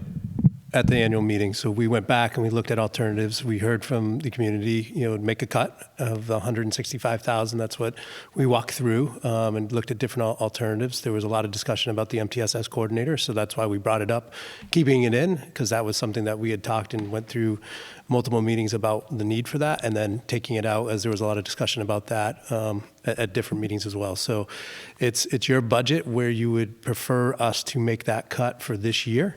Again, if that is option one without the MTS coordinator and that's in the budget for next year, or option two where it's not, and we have all of these things, and then we come back in another year and talk more about why we needed this position. So that's really what we wanted to give you, two different options to get to that figure that was as least impactful to programs, students, and staff in the building. And that's what Kate and the administration did when we walked through it.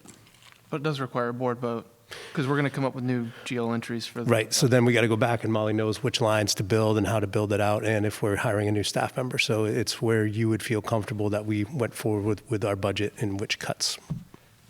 And what's the time frame, Molly, that you need to theoretically be able to have that, and so that we could make decisions from us Well, the one way or deadline another? to the Department in Revenue, I think, is in 4 days. No. Well, so if in the portal, It's the 24th, I believe. I believe what the deadline that they have in the portal, which for Stratham, I mean, the deadline in the portal is March 24th. What's the implications of blowing past their deadline? They can't, well, they need you to do it in order to set the tax rate, but they won't set the tax rate till much later in the year. So I don't know what the DRA does on their side on different, with this file. I just know it's used in setting the tax rate, which won't happen till much later in the year. The reason I ask is I don't know if people want this as a first read and to be able to consider it, or if people feel strongly enough where they could make a vote on it tonight. And of course, we wouldn't have Jennifer's vote either on that. Does the board have an opinion on that? Can I just put one piece out there? Whatever decision's made if we have to post for a Can you position. speak up? Sorry. Sorry, whatever decision's made if we decide to go with the coordinator, we'd want to post for the position at a good time where you could get people to apply. So the hot season for posting is now. So if you were leaning in that direction or would consider the timing, I just wanted to put that piece in there as far as wanting to be able to post as soon as we were able and get the right candidate for the job. Is April also in that time frame? It's March, April, I would say, and the sooner the better. I mean, personally, to me, like looking at the two different proposals and just hearing you say, like, yeah, without a doubt, it's best for students to go with this one. Like, I have a hard time saying that I know better than that, I guess. If it's best for students, like, that's why I'm here. I'm here to look out for students and put them first. And so, to me, that feels like what we should do, in my opinion. And then in terms of public communication about that, I think that's another piece that I want to talk about, because obviously there's going to be public concerns, questions about why. So I don't know if this is a time or in the new business, but I have some thoughts about, better communication with the public. So maybe we have like a specific fireside chat open to the public with y'all, so that people can ask their great questions about why this position is so necessary, so that folks don't see like, oh, well, they just did it anyways and they didn't listen to us at all. Because I think there were a lot of great questions and valid questions about the position, and you guys have a really compelling case for why it's important. And I think those two things there needs to be a conversation that's not happening right now. Yeah, I think there needs to be discussion about it. I just think I don't think it should be voted on right now. I think it needs to be discussed. Can you say more about discussed with who or what needs to be? I think the board should discuss it. Okay, we've got a little bit of time.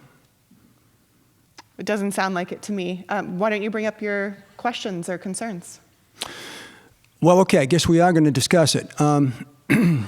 So, Well, I'll tell you what, why don't we do this? Why don't we decide if we're going to make a motion? If we're going to make a motion, we can second it, then we can discuss, then we can vote. Okay. So my question was really, do we want to vote? Does somebody want to make a motion? I can make a motion. I feel like I'm ready to support it. I will make a motion to support the budget cuts in this first scenario. I don't know how to word that correctly. Is there a second? I'll second it. All right, discussion. I still have to figure out the rules on how to do this. No, we can just talk Yeah. now. Yeah. We just Yeah. debate it now, and then we'll vote after discussion is closed. I want to stipulate, I'm not against the position. I'm not really even sure I understand fully the position, but I'm not against it, okay? What I'm concerned about is how the board is viewed by the town, by the taxpayers, okay? I went to my first budget meeting a couple of weeks ago, very first one. You've all been to many, many more, dozens. Some people have told me they've been to 40 of them.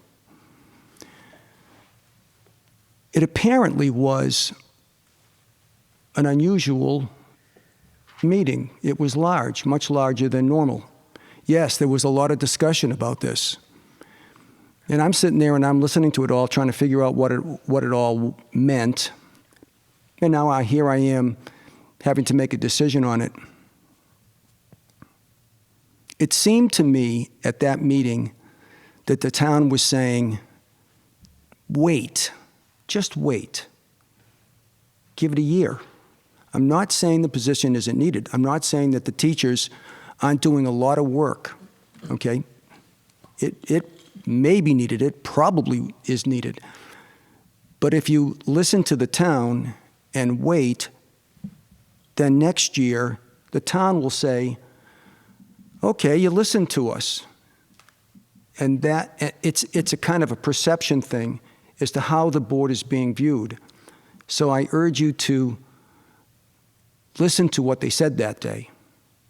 And I'll end with, I'm not against the position, not at all. Yeah, I agree. I think that's why I was proposing some sort of fireside chat or better communication. And I think that's on us for what happened. And personally, I didn't know that MTSS position was going to be the source of tension at the district meeting. Like, I went in completely oblivious. I had no idea that was going to happen. And did you guys know? Did anyone know? Did you know?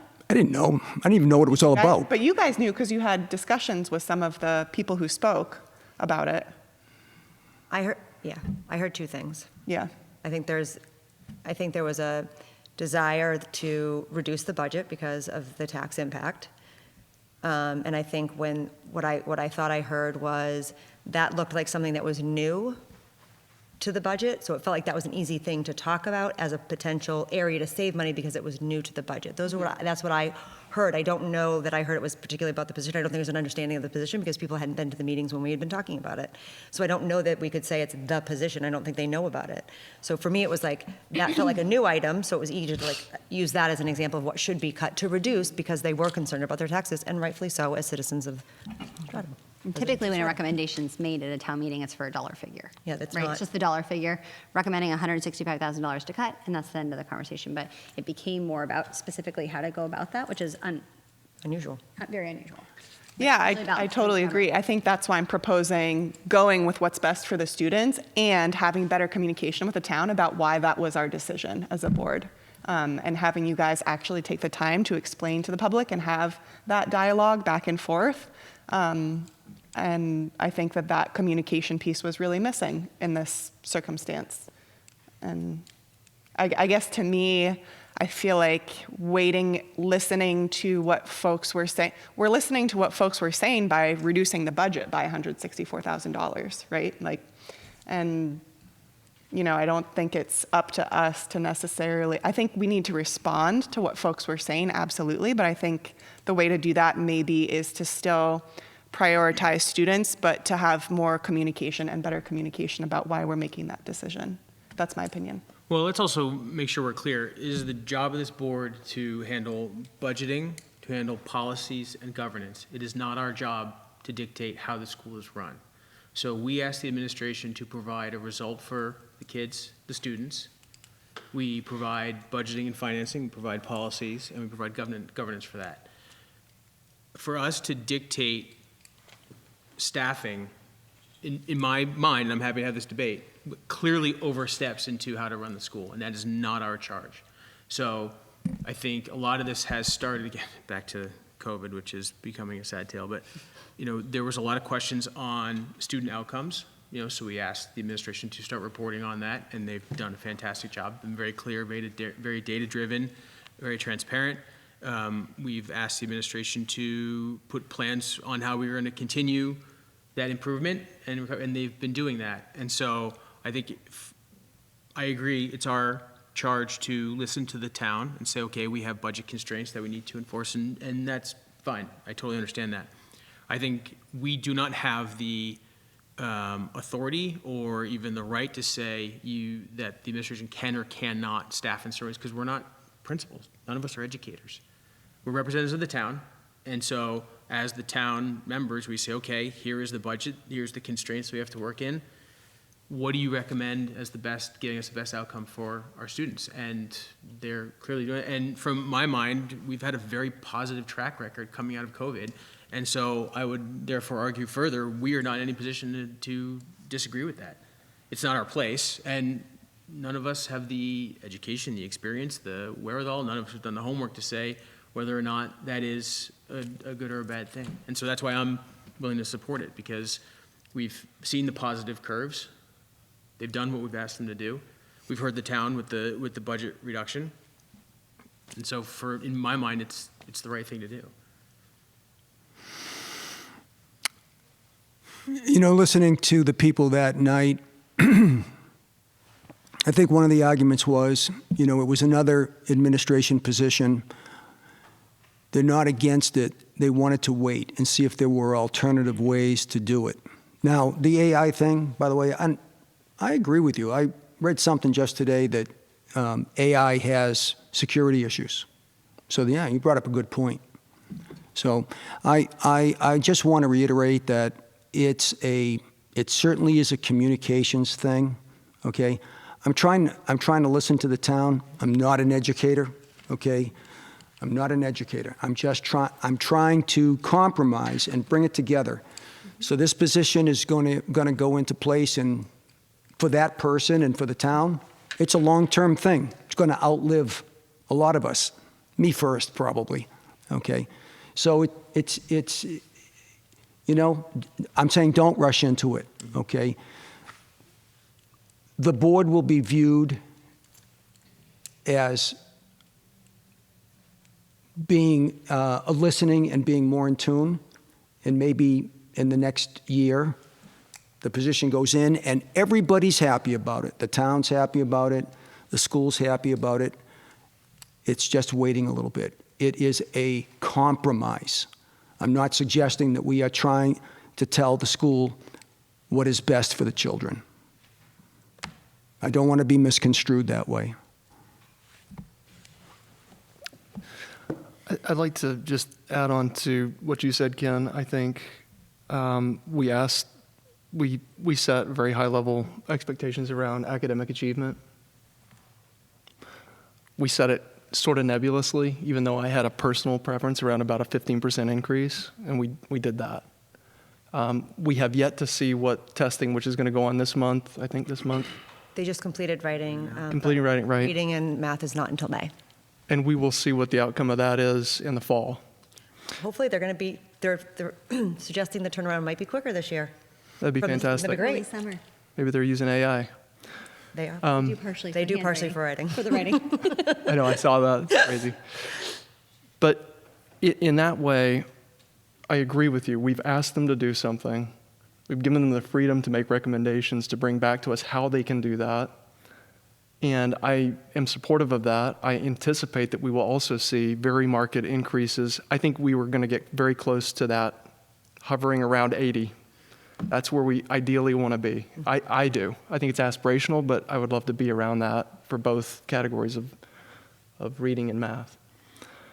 I do not want to take my foot off of that gas pedal. We have in the past had full-time employees that we have removed or maybe it was partial, I can't remember, when we had an IT person. So we had a full-time, I believe it was an FT for the IT Yes, position. It was a full-time, yep. We were able to reconfigure that. Now, in reconfiguring that, we decided also that we need to make an investment in the hardware, the computer, the endpoints, because they had been very heavily used during COVID. And to eliminate that position, we wanted to have less support issues, and so we went forward in that direction. And we don't have the anticipation that we're going to rehire for an IT position. And in fact, we have some faculty members who are able to help us in that regard. So I would like to speak to that because I did hear that at town meeting, that once you have a full-time employee on the books, that our nature is to just continue in perpetuity and not reevaluate that. I do not think that that has been the prerogative of this board. It would be for a one-year contract. We would have to vote on that contract. Would it be presented here? It's part of your operating budget, just like anybody else's contract. So in the fall, when we build the budget for FY26, FY26, it would be included in the operating budget, and you would. Which we would vote on or not. Oh yeah, the the board same votes thing on that the we're board, doing just like you do in this way. Yep, you got it. And it would be no different. The other piece is that if we were, there's this concept, I think, that we could substitute in a software solution, but there was no, while that might be valid, and I think it is absolutely worth considering next year, and I would, as much as I would hate to bring somebody on for a one-year term, that is the reality of the contract that's going to be signed.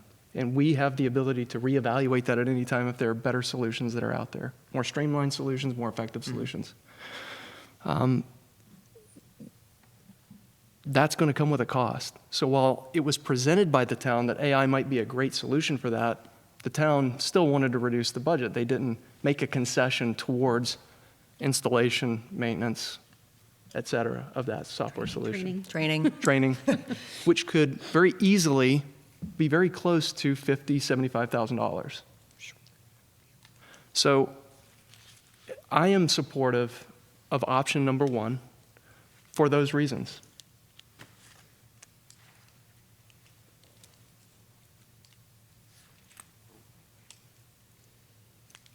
Just my opinion. I'd love to continue opening if there's more debate. Yeah, I mean, I think from my end and having heard what I heard in town meeting too, I was very compelled by what folks were saying and really felt, especially for the people who are being taxed out of town. I think that's a very serious situation and we need to think very critically of that. Clearly, we have not, as a board, been doing a good enough job about communicating with the public, and that's why I'm really excited about my new role in communications to take on some of that and figure out how we can do that better, which I'm going to bring up in new business. But I think it sounds like this is an urgent need now, and while I respect the town people's wishes, and not the whole town, just the people who were there at that meeting, the whole town may actually not have that same mindset, but the people who were at that meeting had the mindset of, let's wait a year. And while I want to respect that and hear that, I think they didn't have the full picture. They didn't have the information that we've heard about why this position is so necessary right now. And so I'm hopeful that if we present, better communication about why this position is necessary and needed now, and that this is better for the students and necessary for the students and administration, that I'm hopeful that folks will see that and understand that maybe they didn't have a full picture a few weeks ago, but we can provide that. Just offer one more thing. So I appreciate the discussion. That's why we brought it to you, because it's not easy. I just want to remind that we did, even before this, we cut $72,000 of what we presented to the town, because we had heard from the FAC and we'd heard from members of the community that our budget was too high. We also had to couple that with what is right for students. And that is why the MTSS position stayed, because as we said, it's not for just tomorrow. It's really future leading on how we promote our students over a growth of time. So I think that is the difference of this position. It's not just responding to today, it's responding to what we want to do with kids in the future. And that's different than any position that we've seen. And that would be going into what we're talking about in this job description that we would release if this became a public document, that this is the decision. So I think there's been a lot of conversation, but I do agree with Sophie of how do we continue those conversations about why it's necessary, what it's going to do, and how it stayed in with what the town voted on in our budget.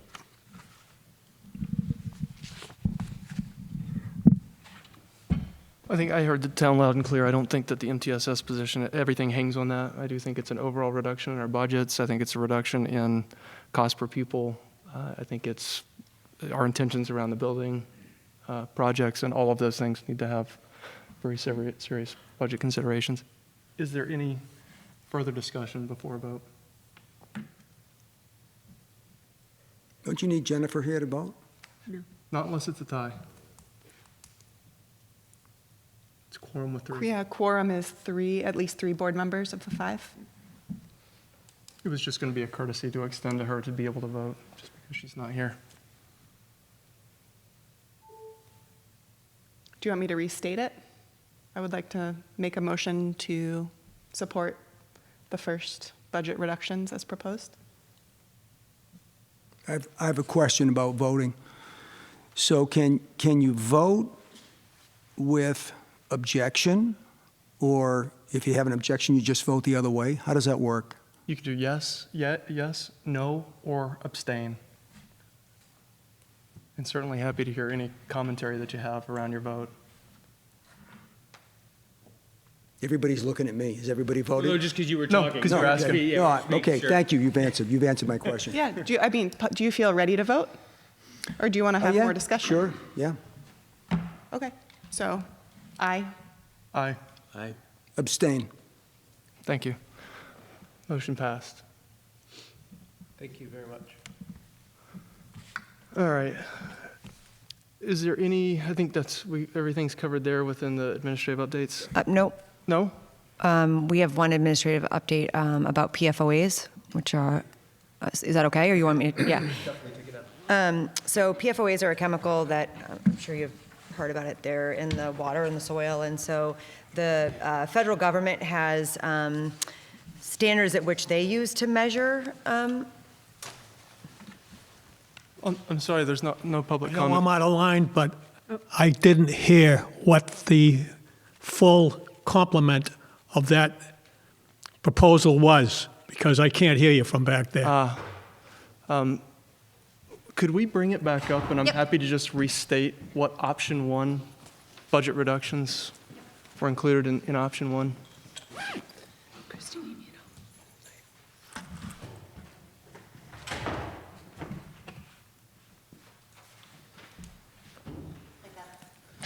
Thank you. And what was the total that we needed to hit from the It was 163,936. 163,936? The total that you will find in option number 1 is a reduction of 164,424. And am I at the top there, Kate? Yep. Okay, all right. So what that would include is a reduction in half of the allotment for police detail as originally proposed. It's a reduction in curriculum and assessment supplies. Those were largely for the social studies and science groups. We do have some people who are on sabbatical who are going to be producing some information and bringing that back. We have a retirement provision that was reduced because we were able to identify that one of the staff or one of the faculty members will not be retiring.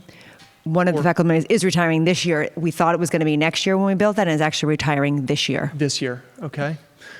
The administration has offered to forego new furniture, has offered to forego computer hardware. The field trip transportation, we had not done that we had not had a budget for it in the past. This was our first year without it. We took it out 2 years ago because we had been trying to reduce the budget, and then we put it back in for next year, and I'm just proposing we don't put it back in. So it would be now consecutive years without it. Proposing not to put it back in, and largely I think we're going to look for alternative methods to be able to fund that through Correct. Outside of the budget. And then also permanent substitute, we have 3 budgeted. 2 are typically filled. 1 has been very difficult to fill, and so we're going to remove that from the budget. Any additional reductions that happen over the course of the budget, not related just to these items, but anything else? So for example, if we put an MTSS coordinator position out there and we could not fill it, those funds would be returned to the capital. What's the name of it again? I'm sorry. The MTSS position is going to be a permanent position, or is it going to be a one-year evaluation? It's a contracted position. It's a contracted position. That's 1 all. year. That was really all I needed to know. I understood everything up there. I took Okay. all those notes down, but I didn't want to cut you off. Okay. That's all I wanted to know. right. Are you going to assess it for this year and then decide, next year, and then decide where to go from there, right? Yeah, thank you. Thank you for that, Paul. And that was a good call out to be able to reiterate what was in option 1. Thank you. Okay, sorry. PFOA. Yes. Yes. So in 2016, the federal government started having PFOA testing done right across the country. However, it was put on hold in New Hampshire from 2016 to 2019 because of litigation. So we had our first testing done in 2016.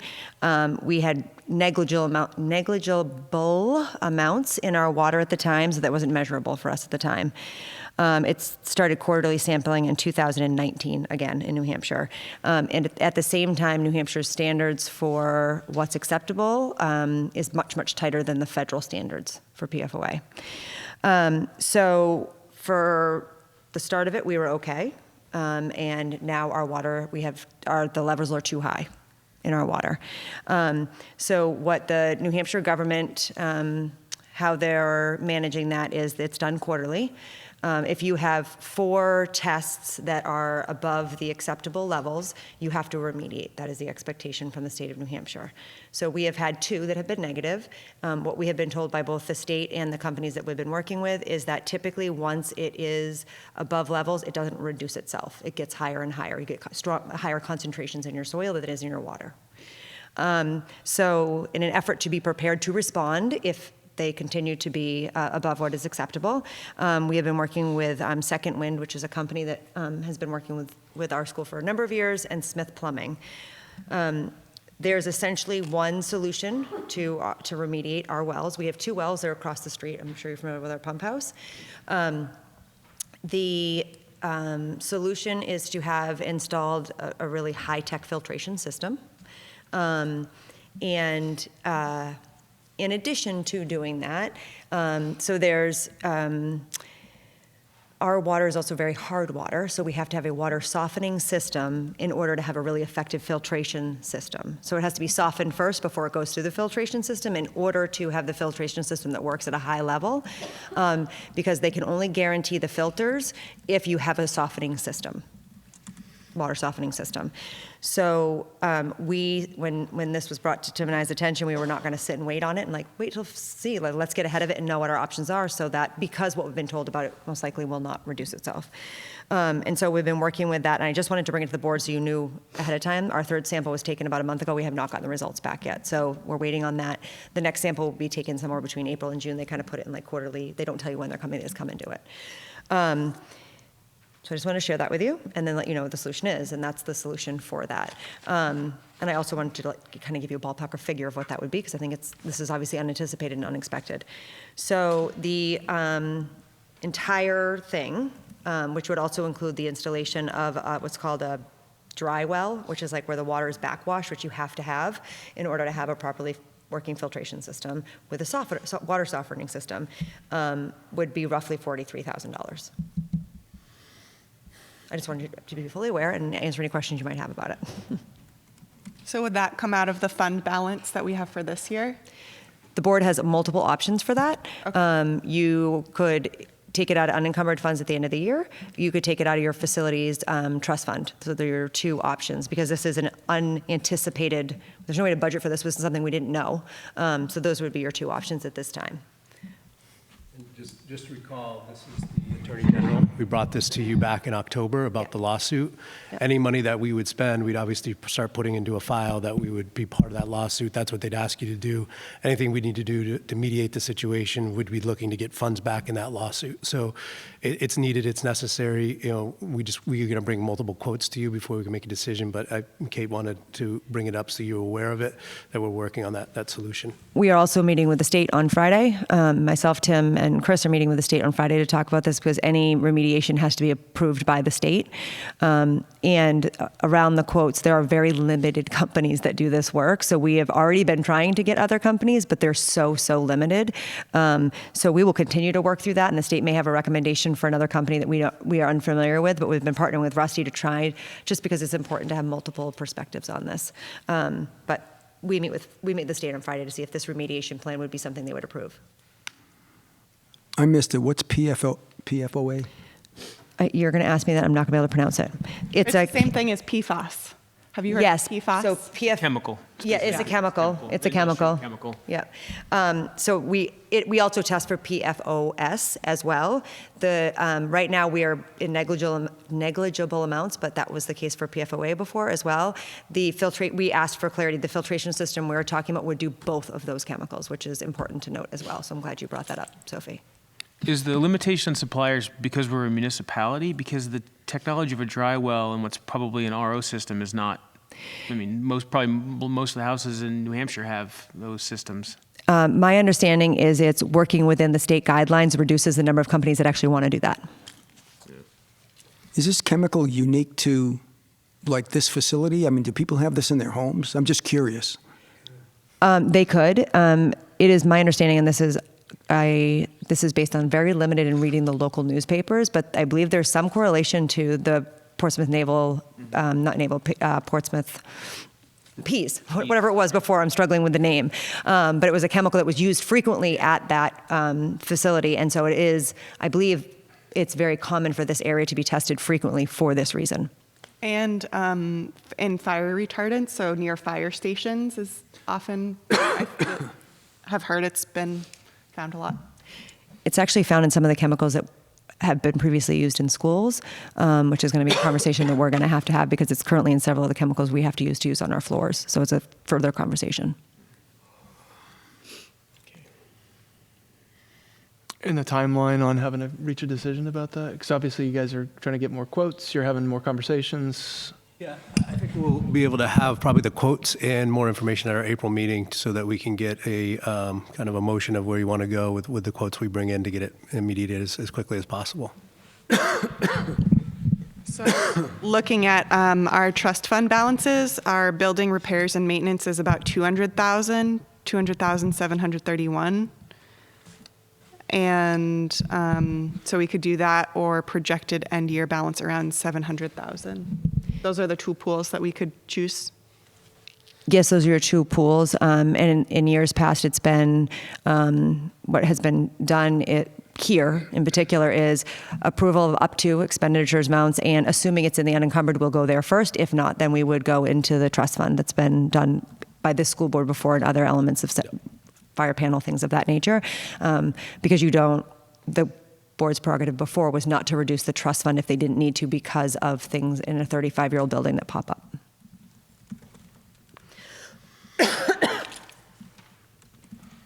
All right, thank you for that, Kate, Chris. Yep.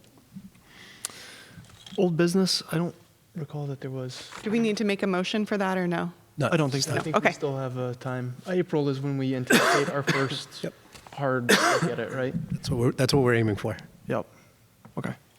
The only thing for old business is just a reminder, and for Paul, because you're new, that we have a board goal of being active in the school.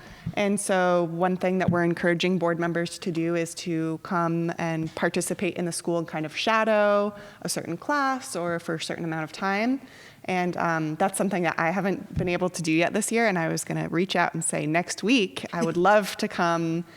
So I don't know, should I just get in touch with who to see what opportunities exist for that? You can reach out to me, and what we did in the fall is I created a document that the staff put in, like where they'd be doing some really cool stuff. I shared it with the board members, and they could sort of cross-reference like when they wanted to come in. That's how Kate and Jennifer did theirs. I can do the exact same thing if you want to let me know what you're thinking, and then I can kind of give you a list of things you can choose to observe or participate in on the times that you choose to come. Okay, so communicate with you about that. That'd be great. Great. And do you want to be CC'd on that, Paul, to be looped in, or? So, I was, Chris and I met for a while yesterday, and I said to him, I was looking through the packet that he sent me. I was really encouraged by that.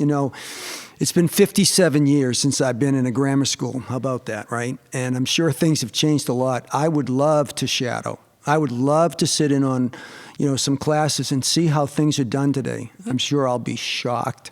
Well, I mean that in a good way. I just, so different, right? So, yeah. And I asked him how that was done, and I know I contact you, and yeah, I'd like to be around a lot. I love that. Yeah. Come on in. Great. I think that's it for old business that I had. Anyone else? I think so. Thank you, Sophie. You have new business as well. You want to? Yeah, new business. So communication, man, this is, I feel very passionate about communication. I've spent a lot of time in my life doing communications in various ways, and I feel like we have heard loud and clear from the public that that is a missing piece of the puzzle right now. And so I'm really excited to step up and take that on, and want to figure out with all of you what that looks like, what kind of communication we would be having with the public, and what frequency. Some thoughts and proposals were getting into the some sort of newsletter with the town, or what was the, I don't know if there are any other like newslettery type things that we could get into. I think someone mentioned the select board actually has one. I believe that was mentioned at the opening comments. Thank you. Yeah, that's what I was looking for. Yeah. You can definitely subscribe to that. I think we've tried to put at least the meeting in, but there may be more things that we could do there, and maybe there's even more avenues for, yeah. Okay. Yeah, I was even thinking like even a Facebook page where like I could recap the notes after they're approved or something like that, so that folks who maybe like don't have time to just go to like the SAU 16 website and sort through 40 pages of notes, like watch a 2-minute video of a recap of the notes or something, and I could post that on a Facebook page with some, just a shorter version. And then have opportunity to bring comments back to the board if there are any that aren't. Obviously, I wouldn't be like speaking as a board authority. I could provide clarifying questions that were already public information, but anything else obviously would not go through that. But yeah, just want to hear thoughts about what kinds of communication would be most helpful and appropriate, and how we go about doing that. You want to open it up just now? Yeah. For any instant feedback? Mm-hmm. I feel like there's a lot more people on Facebook than there are people in the Blue Hawk media, even though, for whatever reason, that's obviously much easier for people to interact in that way. Not a bad idea. I think one of those things, just how we curate that, and Yeah. a lot of considerations about opening it up to comments and responding to comments and all Right. those sorts of things would be, certainly some guardrails probably would be good around that, but. Okay. I guess I could put together a proposal for our next meeting so that there's something actually concrete, and let me like sit with it and think about how that might work for us and the public. Does that make sense? I think so. Don't they have like a polling feature on that too? Couldn't you get like On almost like an Facebook? informal poll or something for things that we might have interest in? I mean, like a straw poll from the community on certain aspects? Yeah, I can share. I mean, Esther will share more on April 15th, but we've been anticipating this with communication from the SAU, and we've been looking at solutions where we can get more residents who do not have kids in our school to get the information. That's one thing that's loud and clear. Like, how do we know if our kids are not in school getting emails and information about the school? So there are platforms out there where residents can subscribe subscribe to get that information. So that's something that I think would help out with communication too. So if we're talking about a specific item, or Kate's doing a fireside chat that might involve the whole community, they could be open to that. So that is another avenue of bringing more people into a conversation, or at least knowing about the meeting of when it's going to happen. Is that just an email listserv, or what is that? I would have to have our tech director actually walk through that, but that's something that Mr. Hills has been looking at. I believe it is. There's a couple different avenues that he's been looking at to increase the transparency of our communication. I would think probably mailers too. I don't know, we'd have to pay for that. Correct. Out of the budget somehow, but something that could just at least get something in everybody's mailbox, even if they're not tuned into technology or whatever, that could invite them to various platforms might be helpful as well. There are a number of small towns in New Hampshire that do like a collective mailer with all of the municipalities, right? Like right before voting or budget. I'm trying to think, like Barrington is a really good example. They have like a bipartisan group that does it, and it's like just the facts. It's not any opinion, and they do it for all of their different groups. I mean, so it is done successfully in smaller towns when you're trying to communicate. When it's harder, when it seems like just the families of the school get the information, or just the people that want to hear about Department of Public Works get the, they've done some nice job in some of the smaller communities around sort of doing group, and then you split the cost across because it's getting sent to all of those homes, and a quarter of it for each part or whatever, depending, there's 4 departments or whatever. But I know there's some examples of that have been looked at and have been pretty successful in certain communities in terms of mailing, because it's so expensive to mail now. How would we go about looking into that? It seems like a big nut to crack. I guess I would probably start with David Moore if it was up to me. I mean, he's the town manager. Like, does he know what the police department is doing? Does he know what the fire department is doing? And is there a way for him to facilitate like one member of each organization to talk about that? I don't know, but I know that's been done in smaller communities that are trying to increase communication in a way that feels effective in multimodality, because obviously technology is not working for everyone. Okay. Listening to this, it sounds like it's going to be a multi-pronged approach. This came up at the candidates' night. I think the question was, how can the board better communicate with the taxpayers? And I got a chance to answer that, and I've got a little bit of experience in marketing, like about 45 years. And one thing I learned in my own industry, you have about 5 to 10 seconds of attention, after which whoever is reading your communication has made the decision to move on or tell me more. And one of the problems that I've seen, first of all, I can't find information on the town websites. It's difficult to get at. It's laborious. It's long. It's boring. Okay, I can't find what I'm looking for, and I pretty quickly get frustrated and go, okay, this is not for me. Okay, so I think I'm pretty typical. I want it. I want it fast. I want it sweet. I want it, and then I'm on to the next thing. Okay, so email is one way. Okay, some people don't have email, so now you need a piece of paper. Okay, so multi-pronged approach. But I said this: you need to reach out and talk. You need to reach out and touch people. Facebook is great. People are going to forget it. They're going to, they're busy, they're tired, raising families. Oh, let me go on the Facebook site and see what's going. You lose a lot of people from that. So whatever gets decided, I really think you need to actually, there was before anyone's time here, there was an old AT&T commercial, reach out and touch someone. And that's what I think of, you got to do that. They open up the computer, let's see what's going on with the school board. Click. It's a couple of lines. It's real fast. And then if you want to know more, here's how you get it. Yeah, I think that's a great point. That's kind of what I'm thinking of with the Facebook group page would be. We would have like videos and also content. And that's great. But how do you get them to remember to go to it? Well, right? Just being consistent, I think, is a big part of it. And then also, I think the multi-tiered approach also, like getting on the select board newsletter, Facebook page, and then looking into shared mailings. I think, we can't just do a one size fits all for our town. That's clearly not the solution, but I think maybe those three things combined might be pretty effective, at least to start, and It's a then good we can start. see, It's a good start. yeah, from there, where to go. And then the other one, actually, fourth one is fireside chat. So I don't know if that's been done before. I've only been here for a year. Yes, it has. We It's been a used to pretty do, regular occurrence, but Kate's been there alone for a lot Yeah, of them. very, very poorly attended. we used to do Yes. them 4 times a year. I think Yeah. board members And the were most we ever had was 3 people. That's wild, because to me, there's such a mismatch between the information that people in town want and want to have a discussion about. So I think that's another reason why those other 3 forms of communication are missing, right? Like, how did people find out about them before? Right. How did they?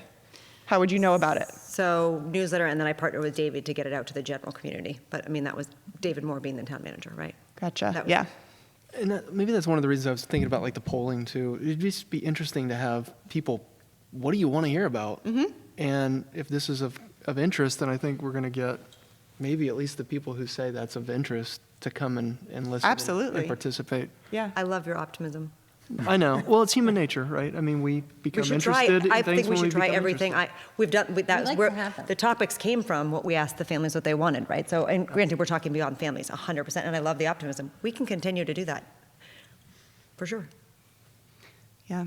Yeah, I think that'd be You great to guys have come it keep us bigger to the company. town. Ken? Happy to be back. Two that I'm thinking of, 3 that I'm thinking of right off the bat. One, why did our taxes spike so much this past year? I don't know if there's been a great communication about or explanation about that. Number 2, the MTSS position. Why did the board approve it? And number 3, in the future, moving forward, the new building. Why is it so important? Why is it necessary? What is involved in it? How much would it cost? You know, all of those basic questions we need to get ahead of, because I think if we don't, it's really going to bite us, and has. I think the building committee's already on what you're talking about, like they're already talking about starting them in April and like what that's going to look like and who's going to be there, if it's going to be the architects and the mechanical, all of those things to do exactly what you're talking about. So that's good. I think one of your 3 major topics. I think you'd have to have Molly around the taxes. Yeah. That would be a But to Molly. that point, having it kind of like if people start coming to these various methods to be able to get the information, then we can't have it separated. Some of these big topics like the building, we need to bring it all together. Yeah. Right. Just so What do you mean by that? people have a consolidated way of doing it. So if you have the building committee is off deciding that we're going to participate, we're going to do everything this way to be able to get more engagement and get more feedback. And we're not connecting that back into these other methods that people become accustomed to using to gather information. We just need to marry all of that together. Absolutely. Absolutely. Yeah. To me, it would be not just about one thing, but like all of the board happenings. But I think especially for me, thinking about the building committee and that that's a big one that we're going to need to get through the town and get town support for. So I'm excited about that. Right, whatever that ends up looking like. I'll make sure that we put on the agenda for the next meeting that you're going to provide us sort of a straw man for what that could look like so we can have Yep. further discussion. Yeah, I'll provide a public communication proposal at our next board meeting for us to dig into. Right, that's Chris, great. I know, and I don't know if it's been updated, but a number of years ago, this came up in another district that I worked in, and the New Hampshire School Board Association had some like guidance or suggested guidance around some of that, like those communications and like from the school board perspective. Do you know if that's still something they provide? They haven't updated it for a while, Okay. but I have another thought. We through the New Hampshire School Administrators Association, met a new partner, Dave Cartoonan, who is a nationally known journalist and TV anchor. Yeah. And he works in communications. He actually worked with 5 districts and got 4 of their 5 bonds passed this year, and how he marketed it and communicated. So I'm wondering if it would be worth having Dave come to talk to us about communications. And Paul's exactly right. If he said that within 7 seconds, if you don't, you're either going to read it, you're done. So we have 7 seconds, and I know you use 5, but he used 7. So right in that time frame of whether people are going to continue to read it or want to read it. So I wonder if it's helpful to bring in Dave, or at least Dave, to meet with Sophie and I to talk about some communications thoughts and ideas to bring out, to give us kind of more of an expertise kind of way to do it. Sure, I'm open to that. Do you want to start that email Yeah, I can okay. do an introduction for the three of us to meet. Great. That helps out. Yeah. Anything else on that? Thank you. Other new business, the national conference request? Yep, they're in your board packet. Yep. As you know, as part of the CBA, anything that is over $1,500 is asked to be presented to the board.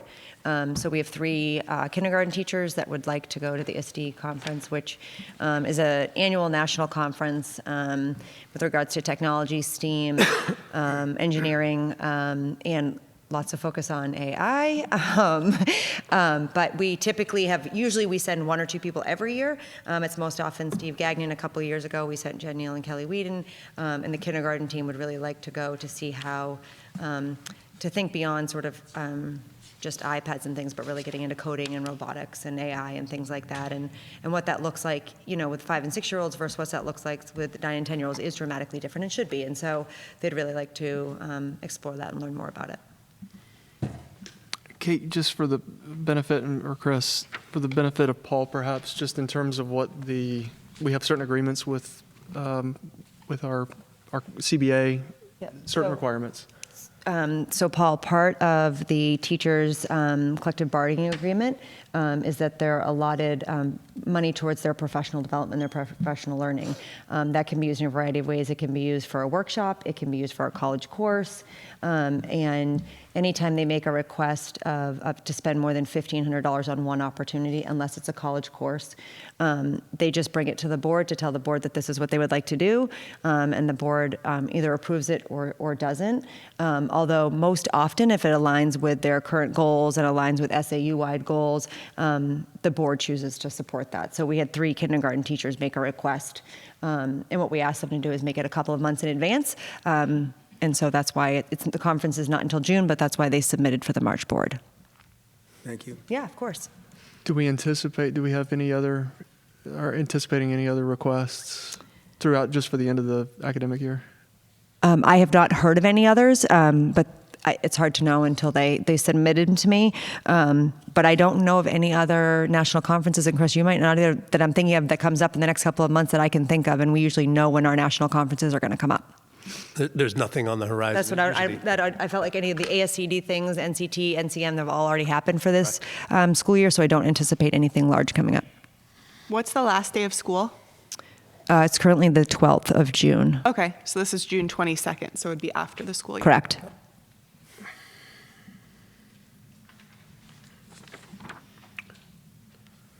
Well, I think since it'll be a vote, is there somebody want to make a motion? Yeah, I guess, is there any reason why we would deny this from anybody? We have to vote either way. So do somebody want to make a motion? Oh. And then we can second, and then we can. Sure, I can make a motion to approve the requests. I'll second. All right. Any discussion on that? So you had some questions. Would there be any reason to deny it? No, I would support it. I think it's essential to their growth, to our growth, and I think as we're talking about tonight, like the importance of staying ahead of this is going to be really important. Great. I too like the idea of getting the STEAM stuff down lower 100%. to the younger kids, because they're so much more into technology. I mean, they're just like totally involved. And they're natural. It's like intuitive. Yeah. It's cool to watch for sure. It'd be interesting to see what other people are doing nationwide. Anyway, When they that's see my feedback. screen and you can't touch it, they're like, what's broken? Yeah, right. It's not working. Any other discussions before a vote on it? All right, all in favor? Aye. I did want to add that in the fall, you approved funds for a group of teachers to go to NCTM, which is the National Council of Teachers Mathematics. You also approved teachers to go to NCTE, which is the National Council of Teachers of English. And they're both groups are preparing to come back to the board. They're actually for the April, or is it May? Oh, shoot. Probably May. Sorry, it's May. I think it's May. They're coming because that's one of our data presentations. They're coming to present on what they learned and how that's impacted the instruction at Stratham since they returned. That's perfect. Could we make a request that perhaps the kindergarten teachers do something similar next year? I think you guys had actually asked for that. It might have been the end of last year when these requests started coming forward. You wanted that, so we have said to people that the expectation would be to come and share with the board on what they learned and how it's impacting practice and students. So that's what we're expecting everyone to do. We made it a standard ask. Yeah. Yeah. A while ago. Okay, I think we have reason for non-public. With 2 items under letter C and letter I. Wait, sorry, one more thing. Can, back to the MTSS fireside chat, I would like to propose to do that before next meeting, if possible, or when, do we already have a fireside chat already scheduled next, or is it anything on the books? We do not. Stop. We can. Nobody showed up. Right, okay, can we get one on the, how would we go about getting one on the books? Because I think that's communication that I would like to get ahead of. And I'm worried that if we just delay that communication, that people will be very confused and frustrated. So I think it makes sense, Sophie, for either you and I to connect or you and I and Chris to connect to think about like when that fits into our calendars. And the intent of the purpose and what what we're sharing. I would really like to be really thoughtful and be able to be prepared to answer every question. And be really specific about what we're talking about. So for me, that would be a conversation we should have before we put a date on the books. But I'm happy to make that conversation with you and Chris happen tomorrow or Friday. I'm not trying to push that off, but I feel like we should have a really thoughtful conversation before we do that. Okay, yeah, I agree. So do you want me to start that email chain, or? Yeah, that's great. Yeah, yeah, thank you. Okay, I apologize. I should have asked, is there any other new business? There's not. Okay. Thank you for that. And let me just find. Trying to remember where the.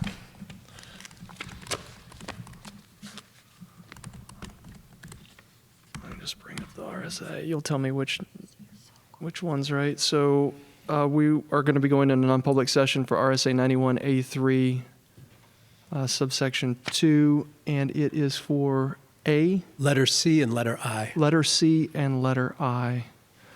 Thank you to everybody for the public for joining us tonight. Thank you. Cameron, you should shut our microphones off. How do you shut these off? Button on the top. See it. Somewhere. You got it. There it is. Need a second on that to go into non-public. Left the house, he said, bring my notebook, bring my... Sorry, yeah, it's a roll call vote. Roll call vote, yeah. Frustrating. Aye.